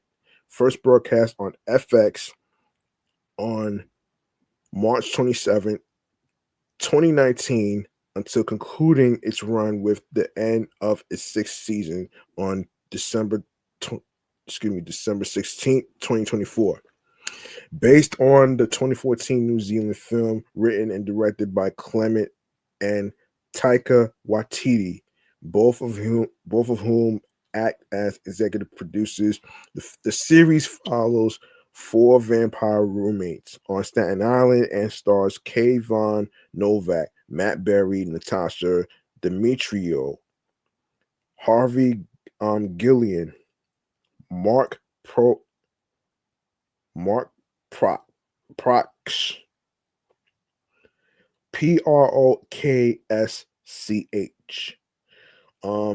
and Kristen Shaw. All right, so it did 6 seasons. Not bad. What We Do in the Shadows is the second television series in the franchise after the spin-off Wellington Paranormal.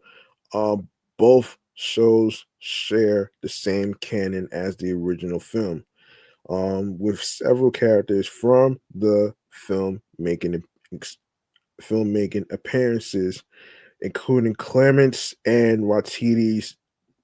The show received critical acclaim, particularly for its cast and writing, and 35 Emmy Award nominations, including 4 for Outstanding Comedy Series in 2020, 2022, 2024, and 2025 for its second, third, fifth, and sixth season, respectively. Excuse me. Okay, so yeah, I didn't know they had that. Wellington Paranormal. I think I'll save that for another time, though, man. I'm gonna save that for another time, and I'll save that for another time. And I don't usually. All right, so the premise of this series is the traditional vampires Nandor, Laszlo, and Naja, together with energy vampire Colin Robertson, share a Staten Island residence maintained by Nandor's familiar Guillermo. Guillermo.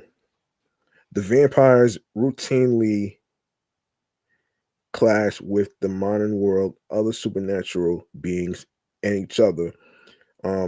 While Guillermo earnestly endeavors to balance his loyalty to Nandor with his desire to become a vampire, complicated by his ancestry as a descendant of vampire hunter Van Helsing. All right, so the cast and characters, yeah, I don't think I'm gonna. So let's see.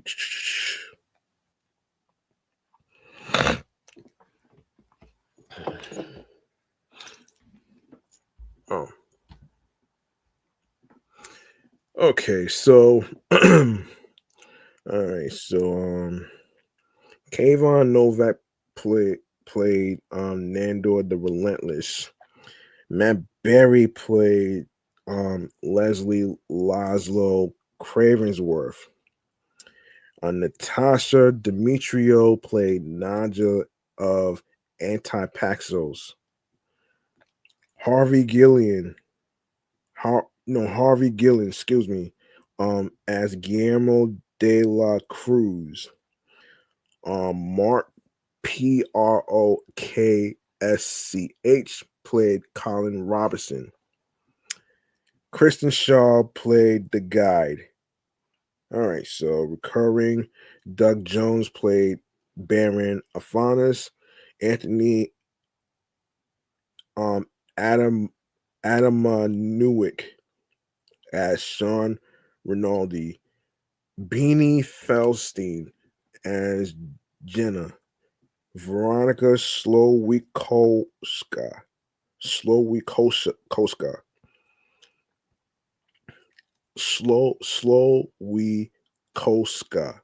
Okay, there we go. Veronica Slowikowska. All right, so there as Shanice. She plays Shanice. Nick Kroll as Simon the Devious. Jake McDormand played Jeff Suckler. Damn. Oh shit. That's a funny one right there. Vanessa Bayer played Evie Russell. Marceline Hugot played Barbara Lazaro. Chris Sanford played Derek. Myrna Cabello played Sylvia De La Cruz. Haley Joel Osment played Topher. Benedict Wong played Wallace. Marissa Jarrett Winnicor played Charmaine Rinaldi. Anoop Desai played Dijin.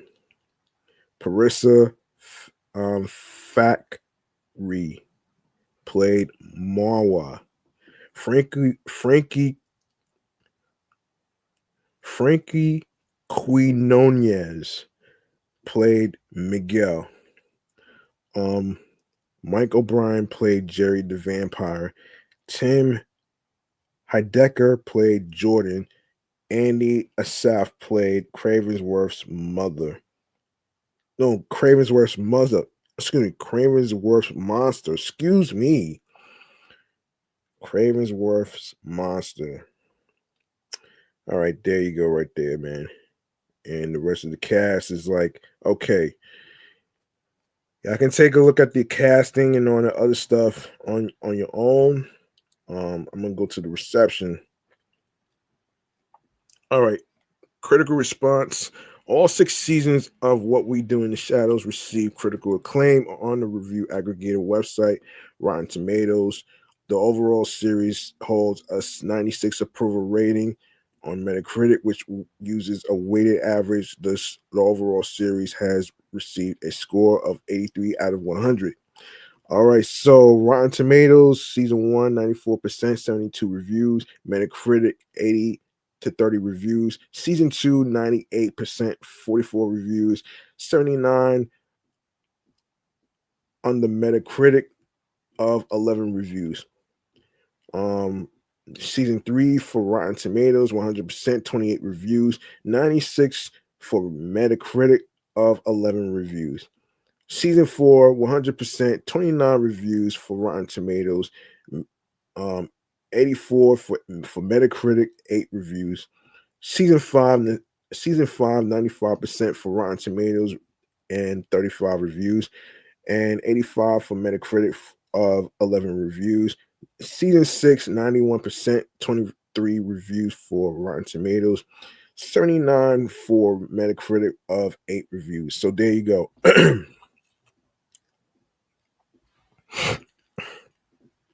All right, season 1, the first season received positive reviews on Rotten Tomatoes. The first season has an approval rating of 94% based on 72 reviews, with an average rating of 7.8 out of 10. The website's critical consensus reads, "Delightfully absurd and ridiculously fun. What We Do in the Shadows expands on the film's vampiric lore and finds fresh perspective in its charming off-kilter cast to create a mockumentary series worth sinking your teeth into." On Metacritic, it has a weighted average score of 80 out of 100 based on 30 critics, indicating generally favorable reviews. Season 2, second season, also created positive reviews on Rotten Tomatoes. The second season has an approval rating of 98% based on 44 reviews, with an average rating of 8.3 out of 10. The website's critical consensus reads, "Bat, What We Do in the Shadows loses no steam in a smashing second season that savorily expands its supernatural horizons while doubting down on the fast flying fun." On Metacritic, it has a weighted average score of 79 out of 100 based on 11 critics, indicating generally favorable reviews. Season 3, the third season, was also praised on Rotten Tomatoes. It has an approval rating of 100% based on 28 reviews, with an average rating of 9 out of 10. The website's critical consensus reads, in quote, "Carried on the wings of its cast's incredible chemistry and the strongest writing of the series so far. What We Do in the Shadows third season is scary good." On Metacritic, the third season has an average score of 96 out of 100 based on 11 critics, indicating universal acclaim. The fourth season also received acclaim from critics. On Rotten Tomatoes, it has an approval rating of 100% based on 29 reviews, with an average rating of 8.6 out of 10.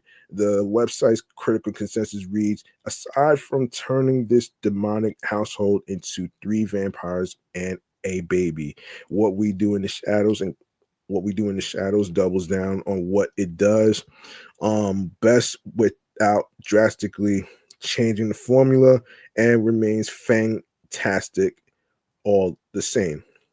On Metacritic, the fourth season has an average score of 84 out of 100 based on 8 critics, indicating universal acclaim. However, some critics complained of the reductive treatment of Nandor's wife Marwa in season 4. Comic book resources complain of the show stripping a woman of her identity, physically and mentally, for laughs. And the Mary Sue stated that What We Do in the Shadows missed hard with its treatment of Marwa. All right, so the fifth season also received positive reviews on Rotten Tomatoes. It has an approval rating of 95% on 35 reviews, with an average rating of 7.65 out of 10. The site's critical consensus reads, "Displaying a comedic longevity that make even a vampire blush. What We Do in the Shadows enters its fifth season, showing no signs of getting long in the fang.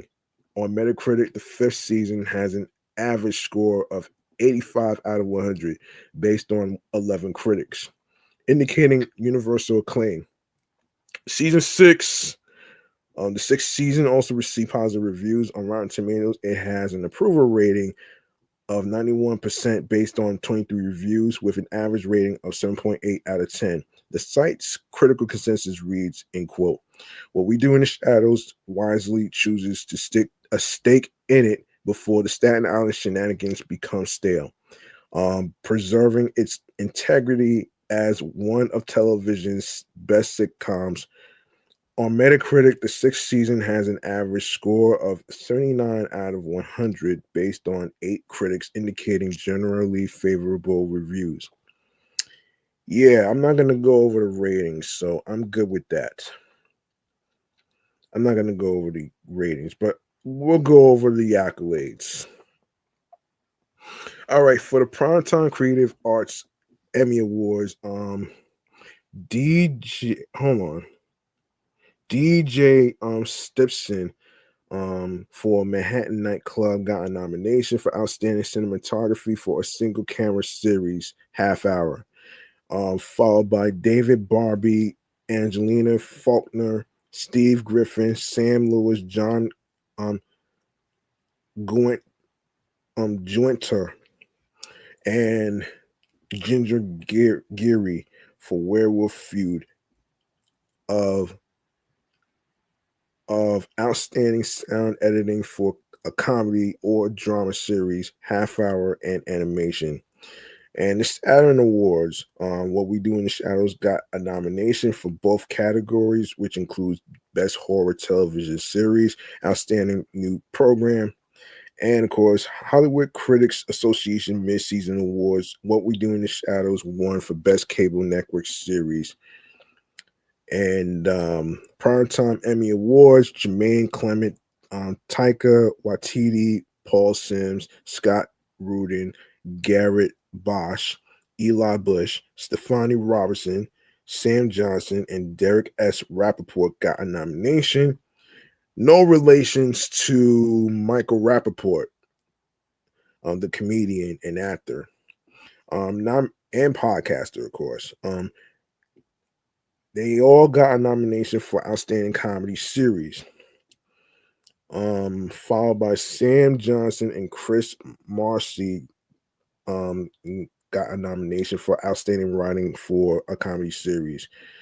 And for Primetime Creative Arts Emmy Awards, Gail Keller, Jenny Lewis, Sarah Kay for Outstanding Casting for a Comedy Series, followed by Yana Gorskaya and Dane McMaster for Outstanding Single Camera Picture Editing for a Comedy Series. Kate Bunch, Alex Cameron, and Shane Fox got a nomination for Outstanding Production Design for a Narrative Program. Stefan Falsich, David Barbie, Angelina Faulkner, Steve Griffin, Sam C. Lewis, John Gwentner, and Alan Hewer got a nomination for Outstanding Sound Editing for a Comedy Series, Comedy or Drama Series, half hour, and animation. What We Do in the Shadows got a nomination for the TCA Awards in the Outstanding Achievement in Comedy category. Writers Guild of America Awards. The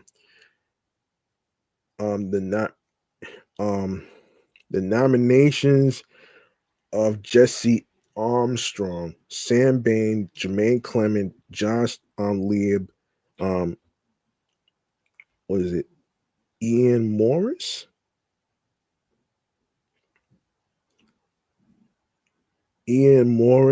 Stefani Robertson, Duncan Sarkis, Marika Sawyer, Tom Sharpling, Paul Sims, and Taika Waititi all got nominations for new series.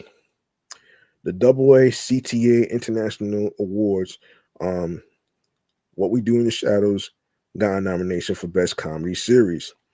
Let's take it to the American Cinema Editors Award. Dane McMaster and Varon Viswanath got a nomination for Best Edited Comedy Series for Commercial Television. Kate Bunch won for excellence in production design for a half-hour single-camera television series of the Art Directors Guild Awards. Casting Society of America, Gail Keller, Jenny Lewis, Sarah Kay, and Emer O'Callaghan all won for television series comedy. Wow.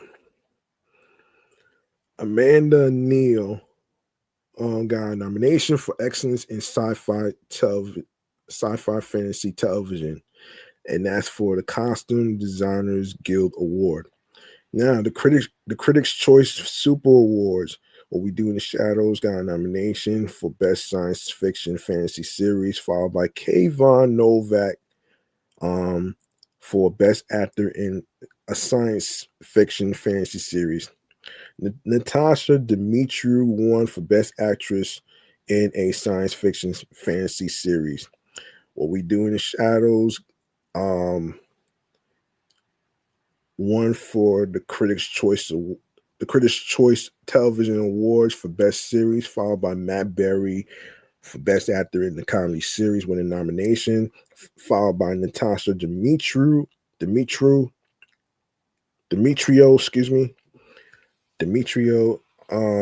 got a nomination for Best Actress in a Comedy Series, and Harvey Gillen got a nomination for Best Supporting Actor in a Comedy Series, followed by Mark Proksch.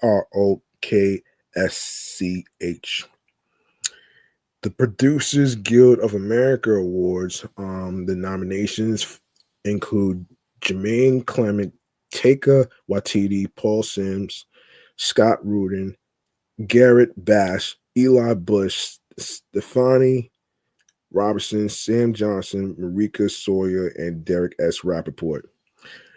For Danny Thomas Award for Outstanding Producer of Episodic Television Comedy. What We Do in the Shadows got a nomination for the Satellite Awards in Best Television Series, Musical, or Comedy category. And it also got a nomination for Best Horror Television Series for the Saturn Awards. Yes, Natasha Demetriou got a nomination for Supporting Actress on Television, followed by Mark Hamill with the nomination for Best Guest Performance on a Television Series. Damn, that's a lot, man. So they got a lot of awards. I'm not gonna really waste my time on this, actually, man. So I'm gonna just name the awards. I'm gonna name the awards though, man. I'm just name the awards because I'm not gonna be able to pronounce all these names. So let me just I'm gonna just go through it though. Let's see.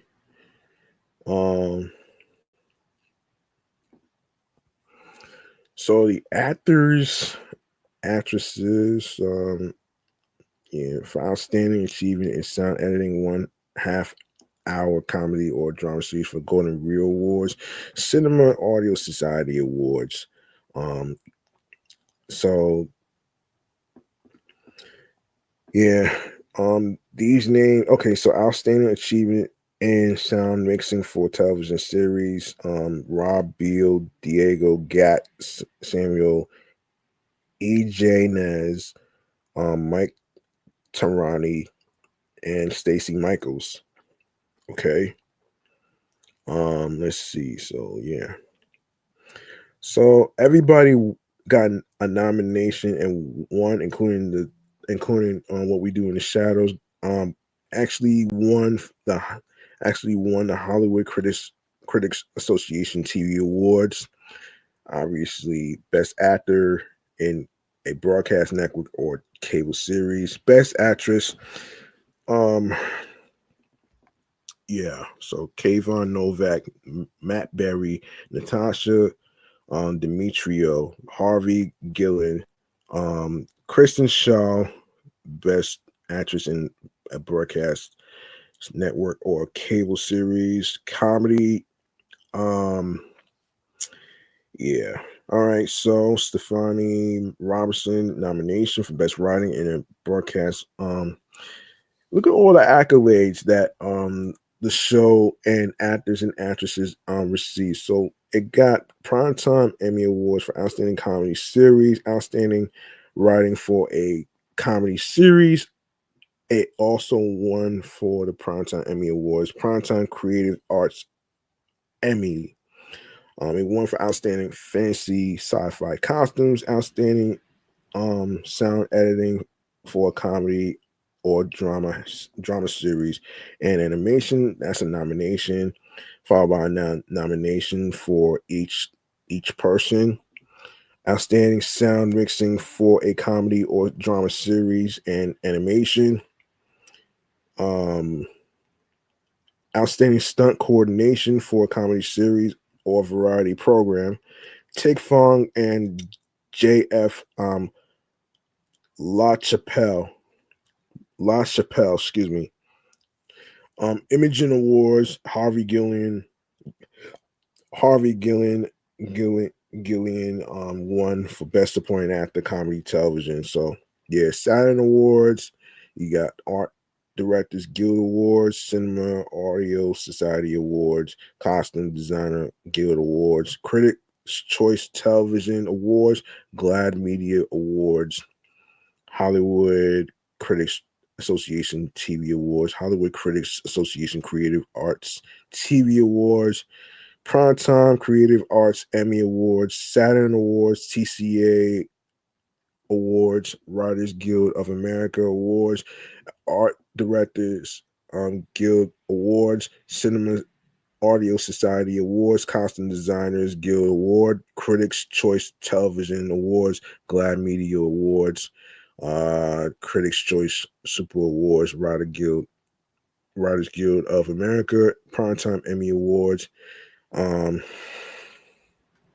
Primetime Creative Arts Emmy Awards, Set Decorators Society of America Awards, American Cinema Editors Awards, and Cinema Audio Society Awards, Critics Choice Super Awards, Critics Choice Television Awards, Glad Media Awards, Golden Reels Awards, Golden Trailer Awards, Primetime Emmy Awards, Saturn Awards, Satellite Awards, Set Decorators Society of America Awards, Television Critics Association Awards.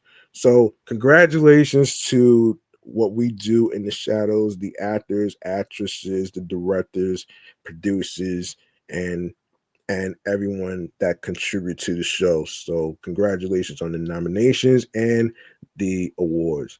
Now, one more TV note here is Wednesday. Let me see how much time we got here. Yep. Yeah. Wednesday is an American supernatural mystery comedy television series based on the character Wednesday Adams by Charles Adams, created by Alfred Goh and Miles Miller. It stars Jenna Ortega as the titular character, with Luis Guzman and Catherine Zeta-Jones portraying her parents in the series. 4 out of 8 episodes of the first season were directed by Tim Burton, who also was executive producer. The first season revolves around Wednesday Adams, who attempts to solve a murder mystery at her new school. Yeah. Okay. All right. So Jenna Ortega, obviously, Gwendolyn Christie, Ricky Lindholm, Jamie McShane, Hunter Doohan, Percy Hines White, Emma Myers, Joy Sunday, Georgie Farmer, Naomi J. Ogawa, Christina Ricci, Musa Mustafa, Steve Buscemi, Isaac Ordonez, Owen Painter, Billy Piper, um, Luyanda, Unati Lewis, and Yawo, Victor Dorobantu, um, and Noah B. Taylor, um, Evie Templeton, Luis Guzman, and Captain Zeta Jones. Okay, so it did 2 seasons so far. 2 seasons so far. Burton was previously approached to direct the 1991 film The Addams Family and was involved in a canceled stop-motion animated film featuring the Addams Family. In October 2020, he was reported to be helming a television series, which was later given a series order by Netflix. Ortega was cast in part to represent the character's Latina heritage. Christina Ricci, who played Wednesday in the 1991 film and its 1993 sequel, Addams Family Values, was asked by Burton to join the series in a supporting role. Wednesday premiered on November 16, 2022, and was released on Netflix on November 23rd to positive reviews from critics. Ortega's performance received critical acclaim. Within 3 weeks of release, it became the second most watched English language Netflix series. It received 3 Golden Globe nominations, 1 for Best Television Series, Musical or Comedy, and 2 for Best Actress, Television Series, Musical or Comedy for Ortega. It also won 4 Primetime Emmy Awards while receiving nominations for Outstanding Comedy Series and Outstanding Lead Actress in a Comedy Series for Ortega. In January 2023, the series was renewed for a second season, which premiered on August 6, 2025. The second half was released on September 3rd. In July 2025, the series was renewed for a third season. Congratulations.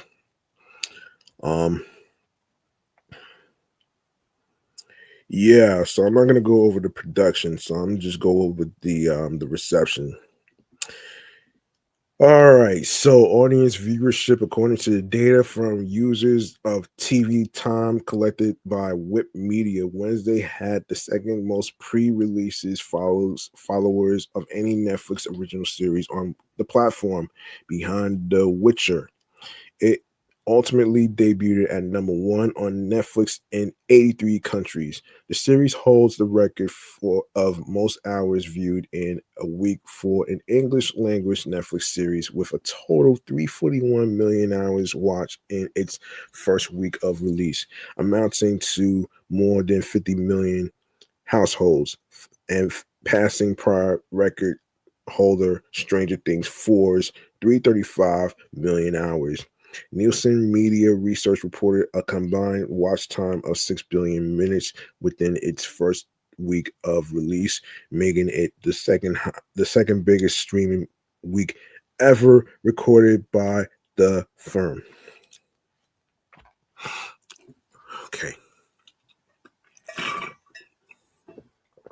Okay.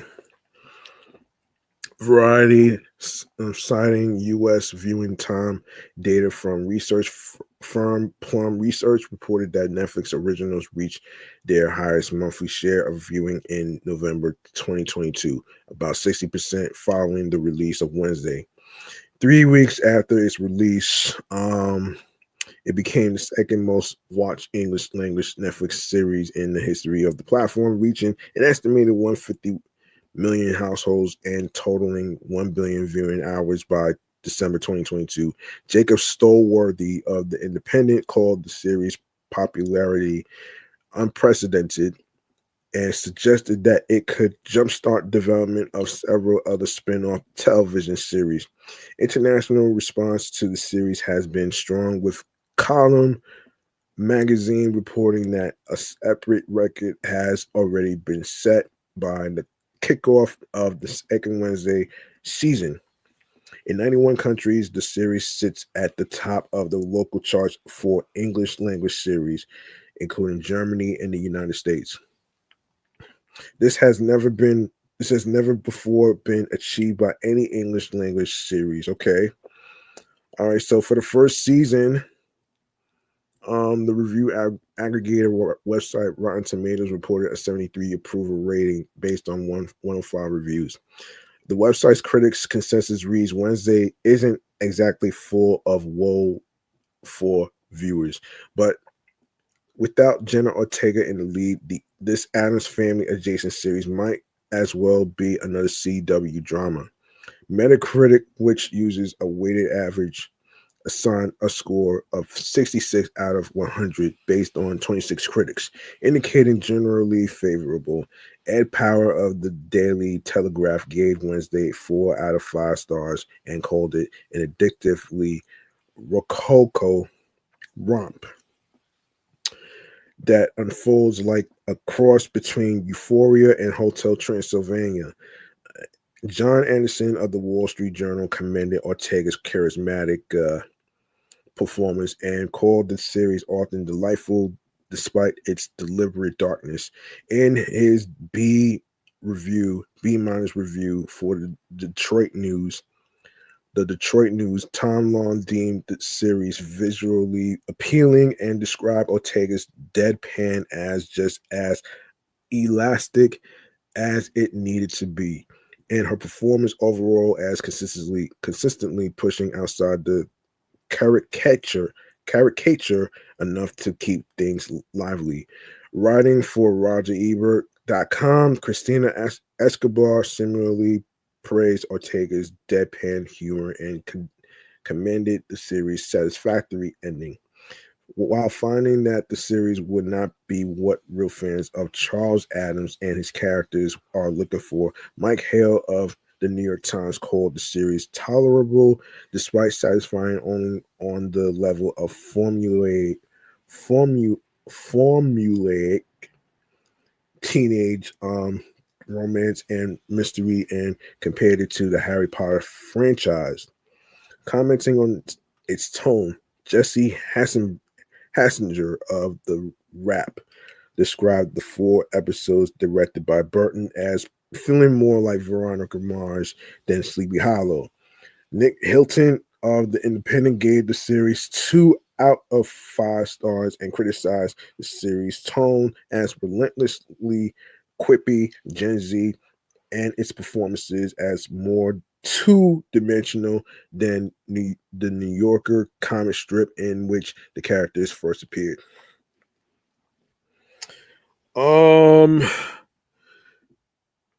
For the second season, Rotten Tomatoes gave an 87 approval rating based on 92 reviews. The website's critics consensus states Wednesday's second season smartly opens up to include more of the whole Addams clan, backing up Jenna Ortega's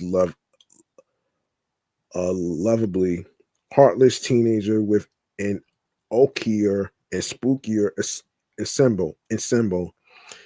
On Metacritic, it has a weighted average score of 65 out of 100 based on 29 critics, indicating generally favorable reviews. Lily Loughborough of the Washington Post said Wednesday's second season is tonally darker than its predecessors, and that sometimes feels like a drag on the show, especially when it veers away from the silly high school antics. The spin-off suffers from some of the same conceptual instability that plagued the original films, but the latter, being comedies, managed their contradictions with hand-wavy humor.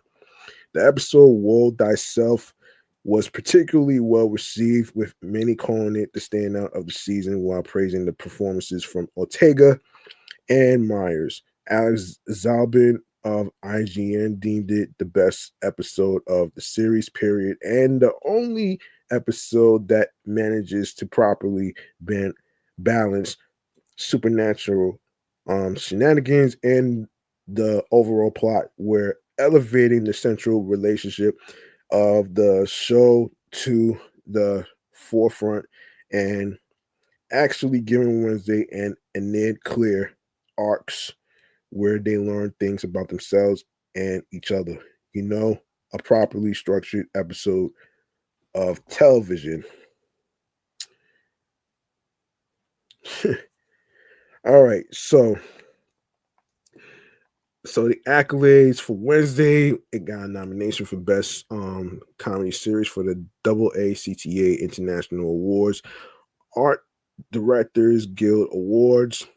Mark Scruton for Woe is the Loneliest Number, win a nomination for Excellence in Production Design for a 1 hour period or fantasy single camera series. Astra TV Awards Wednesday got a nomination, followed by Jenna Ortega, Best Streaming um, Best Streaming Series, Best Actress in the Streaming Series Comedy. Christina Ricci won for Best Supporting Actress in the Streaming Series Comedy, followed by Tim Burton for Wednesday's Child is Full of Woe nomination, alongside with Alfred Go and Miles Miller for Wednesday's Child is Full of Woe. There you go. For Best Directing in a Streaming Series Comedy, Best Writing in a Streaming Series Comedy, Astra Creative Arts TV, Catherine Zeta-Jones, Best Guest Actress in a Comedy Series, got a nomination. Wednesday won for Best Fantasy or Science Fiction Costumes, followed by a nomination for Best Main Title Design, alongside with a nomination for the British Academy Television Awards for Best International Program.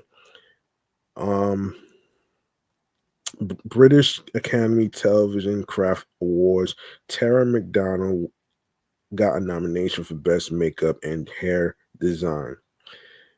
Critics' Choice Super Awards Wednesday, Jenna Ortega won for Best Horror Series, Best Actress in a Horror Series. Christina Ricci got a nomination. Costume Designers Guild Awards, Colleen Atwood won, and Mark Sutherland won for Wednesday's Child is Full of Woe, Excellence in Contemporary Television. Directors Guild of America Awards, Tim Burton got a nomination for Wednesday's Child is Full of Woe for Outstanding Directorial Achievement in Comedy Series. Golden Globe Awards, Wednesday got a nomination, followed by Jenna Ortega for Best Television Series, Musical or Comedy, and Best Actress Television, Musical or Comedy. Best Actress Television Series, Musical or Comedy. So Golden Reel Awards, Michael T. Ryan got a nomination for Outstanding Achievement in Music Editing, Broadcast Long Form. Nero Trailer Park Incorporated won for Best Fantasy Adventure for a TV streaming series, trailer teaser TV spot for the Golden Trailer Awards. Hollywood Music and Media Awards, Danny Elfman, followed by Chris Bacon, got a nomination for Best Main Title Theme TV Show Limited Series. Original Score TV Show Limited Series, The Dead Dance, and Lady Gaga and Andrew Watt won for Original Song TV Show Limited Series. Jim Malone and Nicole Weisberg got a nomination for Music Supervision. iHeart Music Awards, Lady Gaga in Wednesday is still pending. Gotta wait for the results.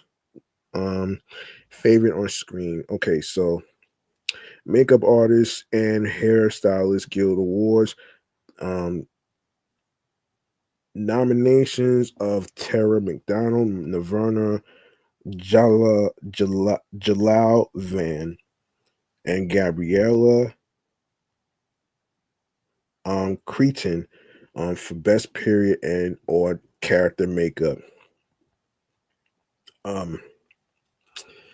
Yeah, MTV Millennial Awards Wednesday got a nomination for Killer Series Movie, um, and Best Show actually. So MTV Movie and TV Awards.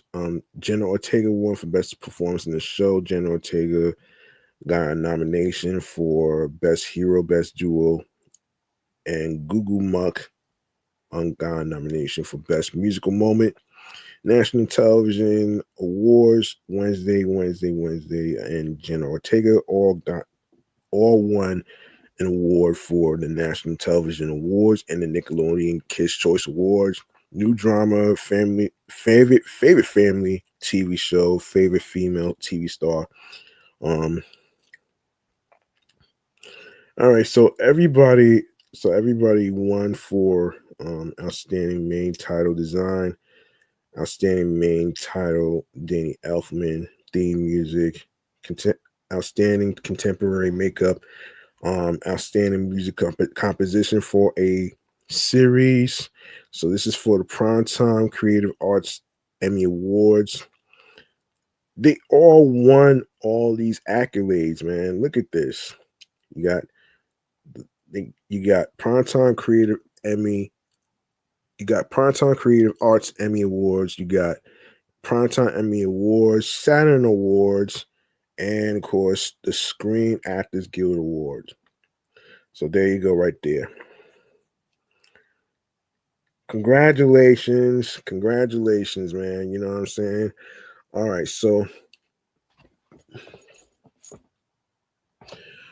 right, so one more thing I want to do actually before I wrap up here is hold on one second here. All right, let me wrap up here with hang on one second. So we're gonna actually get a look at hang on a second here.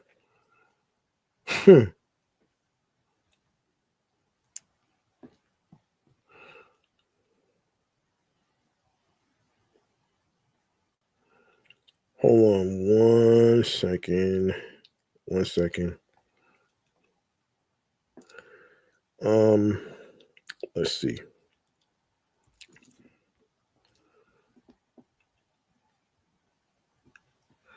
All right, one more segment right here is the video games chamber. All right, let's get to it.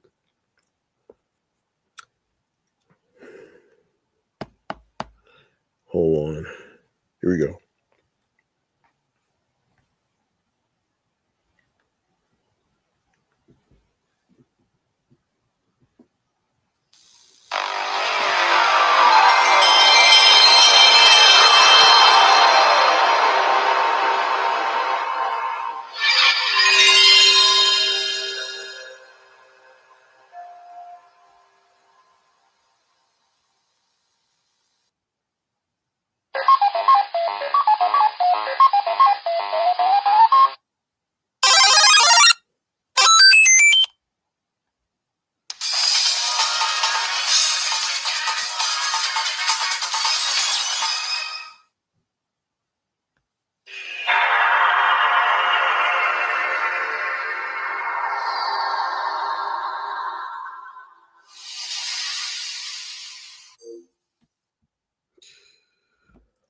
All right.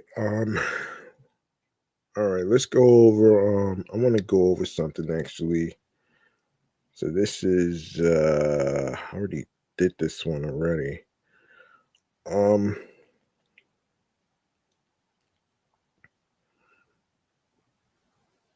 okay. Animal Crossing. Let's get to this right here, man. Animal Crossing. I don't know if I did this one already, but um yeah, version 3.0.0 is a free update separate to the paid Nintendo Switch edition upgrade, which adds numerous new features to both the Switch and the Switch 2 versions of the game. These include a resort hotel, um, where players decorate rooms for visiting guests, an island reset service, a slumber island where players can build and design new lands without messing up their main land, and various collaborations with Nintendo and Lego IP. The updates, patches, notes, however, revealed that version 3.0 also contains a number of new quality of life additions beyond what was previously announced by Nintendo. All right, so this includes such new features as the ability to craft up to 10 items at once, use items from home storage as DIY materials, and order Super Mario Brothers items without linking to a Nintendo account. The Nintendo Switch 2 edition is also released today, either as a standalone $64.99, and of course 54 54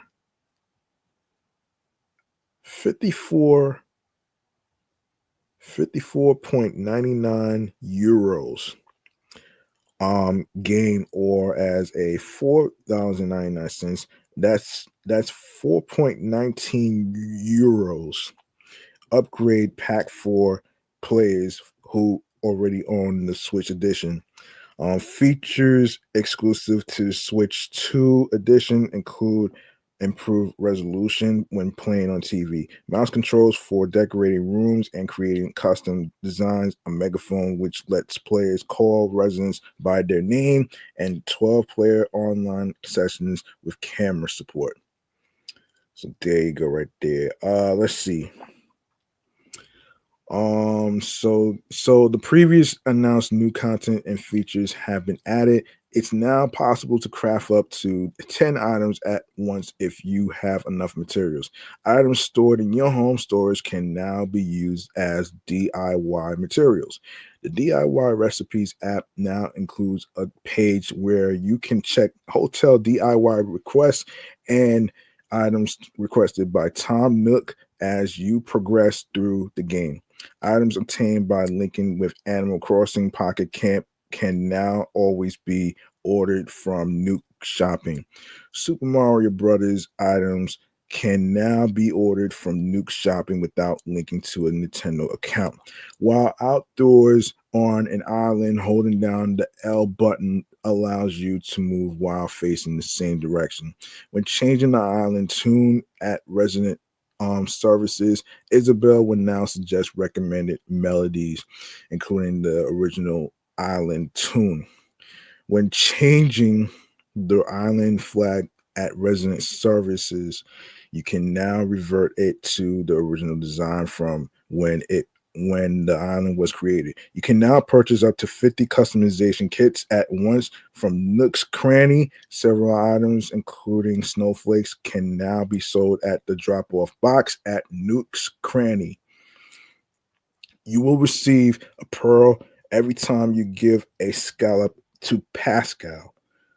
Um, you can now ask Leaf to remove weeds when there are 30 or more weeds on your island, either on Harv's Island or during his visits.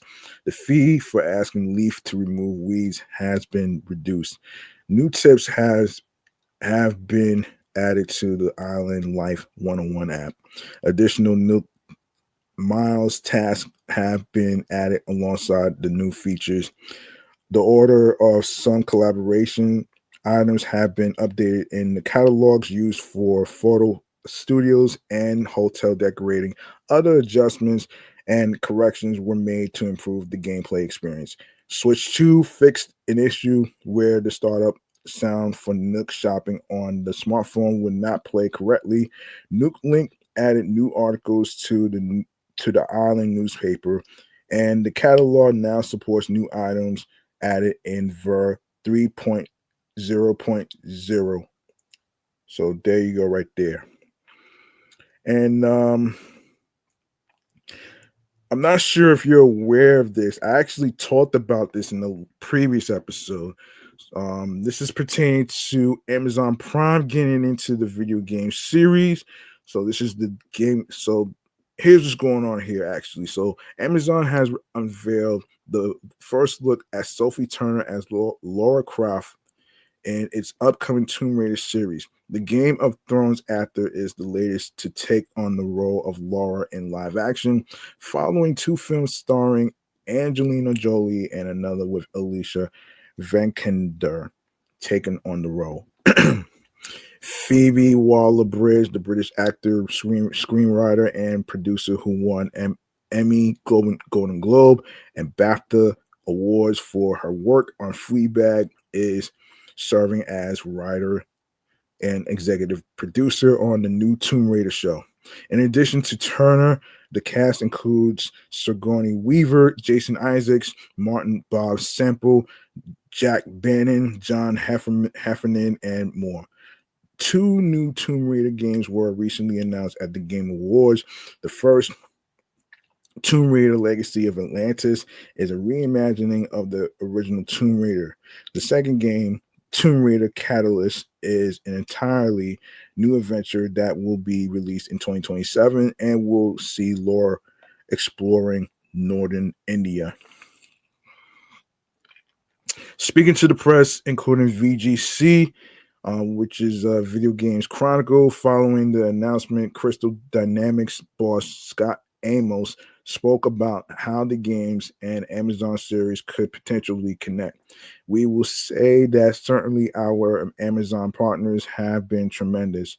From the beginning, they've gotten the idea of this version we have for this cross-media franchise across both the live action things during the series and the two games that we're making right now. We're not here to talk about any details or anything else in the future about the TV series until later on. But certainly, it's a great opportunity for us to have all of these things going together and having so many things in development for Tomb Raider. The fans benefit from all of it. All right. Let's see. All right. All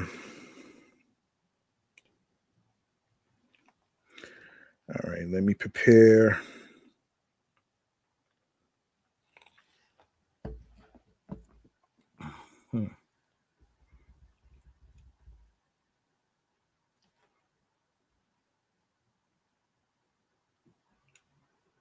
Hold on, let me see this.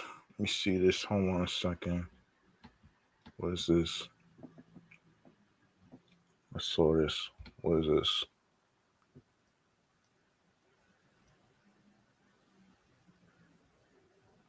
Okay, got it. Okay.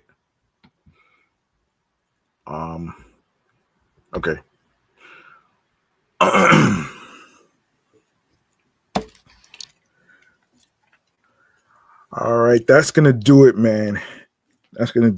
We're gonna wrap up right here. Let me just put myself on. All right, we're gonna wrap up right here with this. Stream choices on the go. Let's do this.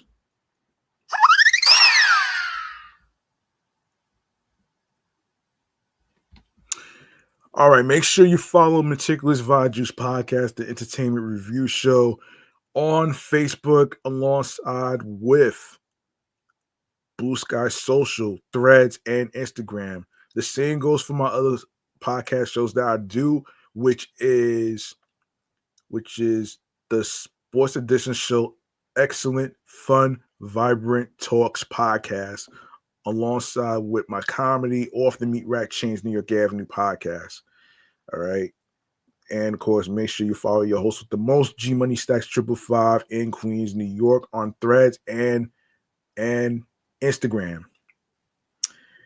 And now, if you go to the link in bio, you're going to see Meticulous Vibe Juice Podcast 5. You click on there, you're going to see a whole list of audio streaming platforms where you can listen to the episodes, which I will gladly go over with you, starting with this. Audible, Odyssey, Amazon Music, Apple Podcasts. Don't forget to leave a 5-star rating on Apple Podcasts alongside with a review. It helps the show grow, and it helps content creators and podcast hosts like myself to get more inspiration into creating more content and more review topics to talk about, whether it's music, whether it's TV, whether it's movies, whether it's video gaming news that I always love to do. All right. So Castbox FM, Diesel Listen Notes, Moon FM podcast, Overhaul FM podcast, Pandora, Player FM podcast, Pocket Cast, Podo Polo, Podorama podcast, Index, Podcast Addict, Podchaser, Podverse, Podcast Guru, Podcatcher, Podcast Republic, Snip. Of course, if you have Spotify on your phones, your iPhones, your Android phones, iPads, Android tablets, and of course your laptops and stuff, of course, make sure you actually add the podcast to your Spotify playlist. All right. And of course, press the notification bell so you'll be notified on when you'll get the new episodes uploaded to streaming platforms. And of course, you can do the same by listening to the episodes on Spotify for creators. You can also comment, tell me how you feel about the topics. And of course, you can also check out on TuneIn Radio alongside with Fountain, Good Pods, iHeartRadio, the number one app where you can listen to your favorite music artists, such as rappers, R&B singers, pop stars, rock and roll artists, rappers, alongside with your favorite AM and FM stations. And of course, be sure to also follow. You can also follow on iHeartRadio, and of course, you can listen to the episodes for free. You don't need a credit card or debit card to download iHeartRadio. All you need to do is follow the entertainment review show Meticulous Juice podcast on iHeartRadio and alongside with the audio stream platforms where you can actually follow the show for more new episode updates, as far as like new episodes being uploaded to every streaming platform. And of course, make sure you click on that subscribe button on the Meticulous Juice podcast YouTube channel page, the entertainment YouTube channel page. And of course, leave a like and a comment alongside with the topics of the reviews and music, as far as like the news portion, the movies, the TVs, all the new, and some video gaming news and stuff that I will make sure to cover, as well as my comedy off the Meet Rat Chainz New York Avenue podcast. Of course, make sure you subscribe to my other YouTube channel pages, which is the sports YouTube channel page, Excellent, Fun, Vibrant Talks podcast, alongside with G Money Stacks 555 for Off the Meet Rat Chainz New York Avenue podcast episodes. That's all there and uploaded to the YouTube channel pages. And if you missed any episodes on YouTube, please feel free to actually check them out. And you can also download the episodes as well. You can even listen to it while you are in your cars, whether you are going to work, going to classes in college, whether you are going to other destinations, and you can even listen to it on the way home. And of course, and you can also listen to it while you are in your rooms and stuff. So there you go, right there. You can also share the Linktree link of the podcast feed links with your husbands, your wives, your boyfriends, girlfriends, people you're cool with from work, and word of mouth is important. Be sure to also like I said, make sure you download the episodes. All right, and yeah, there you go right there. And like I said before, be sure to actually subscribe to my other YouTube channel pages. Like I said before, so there you go right there. All right, I'm that's about it for me, man. I'm about to wrap up right here, man. I'm your man G Money Stacks, aka the Gregonator, and I'd like to say thank you to every single one of you for taking the time to listen to each episode whatsoever. You could have listened to any other podcast in the whole world, but you chose to listen to this podcast as well. Yes. And remember, the grind doesn't stop. Hard work pays off. If you want something, you have to work hard and earn it. It's not going to be given to you on a fucking silver platter. You just have to earn it. And of course, find your niche and whatever career field you're trying to do. And if you plan on starting a podcast, I want to actually say this though. It doesn't matter what the length of the episode has to be. It doesn't matter. Some people have it short, some people have it longer. It's about what works for you. And depending on how many topics you have, like if you have more than 5 topics to talk about, then you should be good. All right. No need to overthink and stress yourself out. Also, I'd like to add, of course, be yourself while you are recording your episodes and your topics and stuff. And of course, be on your P's and Q's, very important. Creatively, mentally, emotionally, physically, and spiritually, that gets you into your zone alongside with tunnel vision. And there you go, man. All right. I hope y'all enjoy your weekend, and I hope you folks at home are careful out there with the potential snowstorm that's happening. Be sure to check your schedule if you're riding the New Jersey PATH train. There's a possibility of some delays due to the snowstorm, and of course, if you're riding, for those of you that's riding Metro North, that's from Connecticut, make sure you check the schedules to see if there's any delays of any train destinations that you're trying to get to. And of course, the same goes for subway trains and certain bus routes. And also, let me make a note of this before I get up out of here, man. The 60 feet buses are going to be taken out of service because of the snowstorm. So you're not going to see those in Manhattan, the Bronx, Queens, Brooklyn. You're not gonna see any of them on the streets because of the snowstorm. So you don't want that to happen. So there you go. There you go right there. And if you have to go to work, make sure you stay safe. Make sure you bundle up.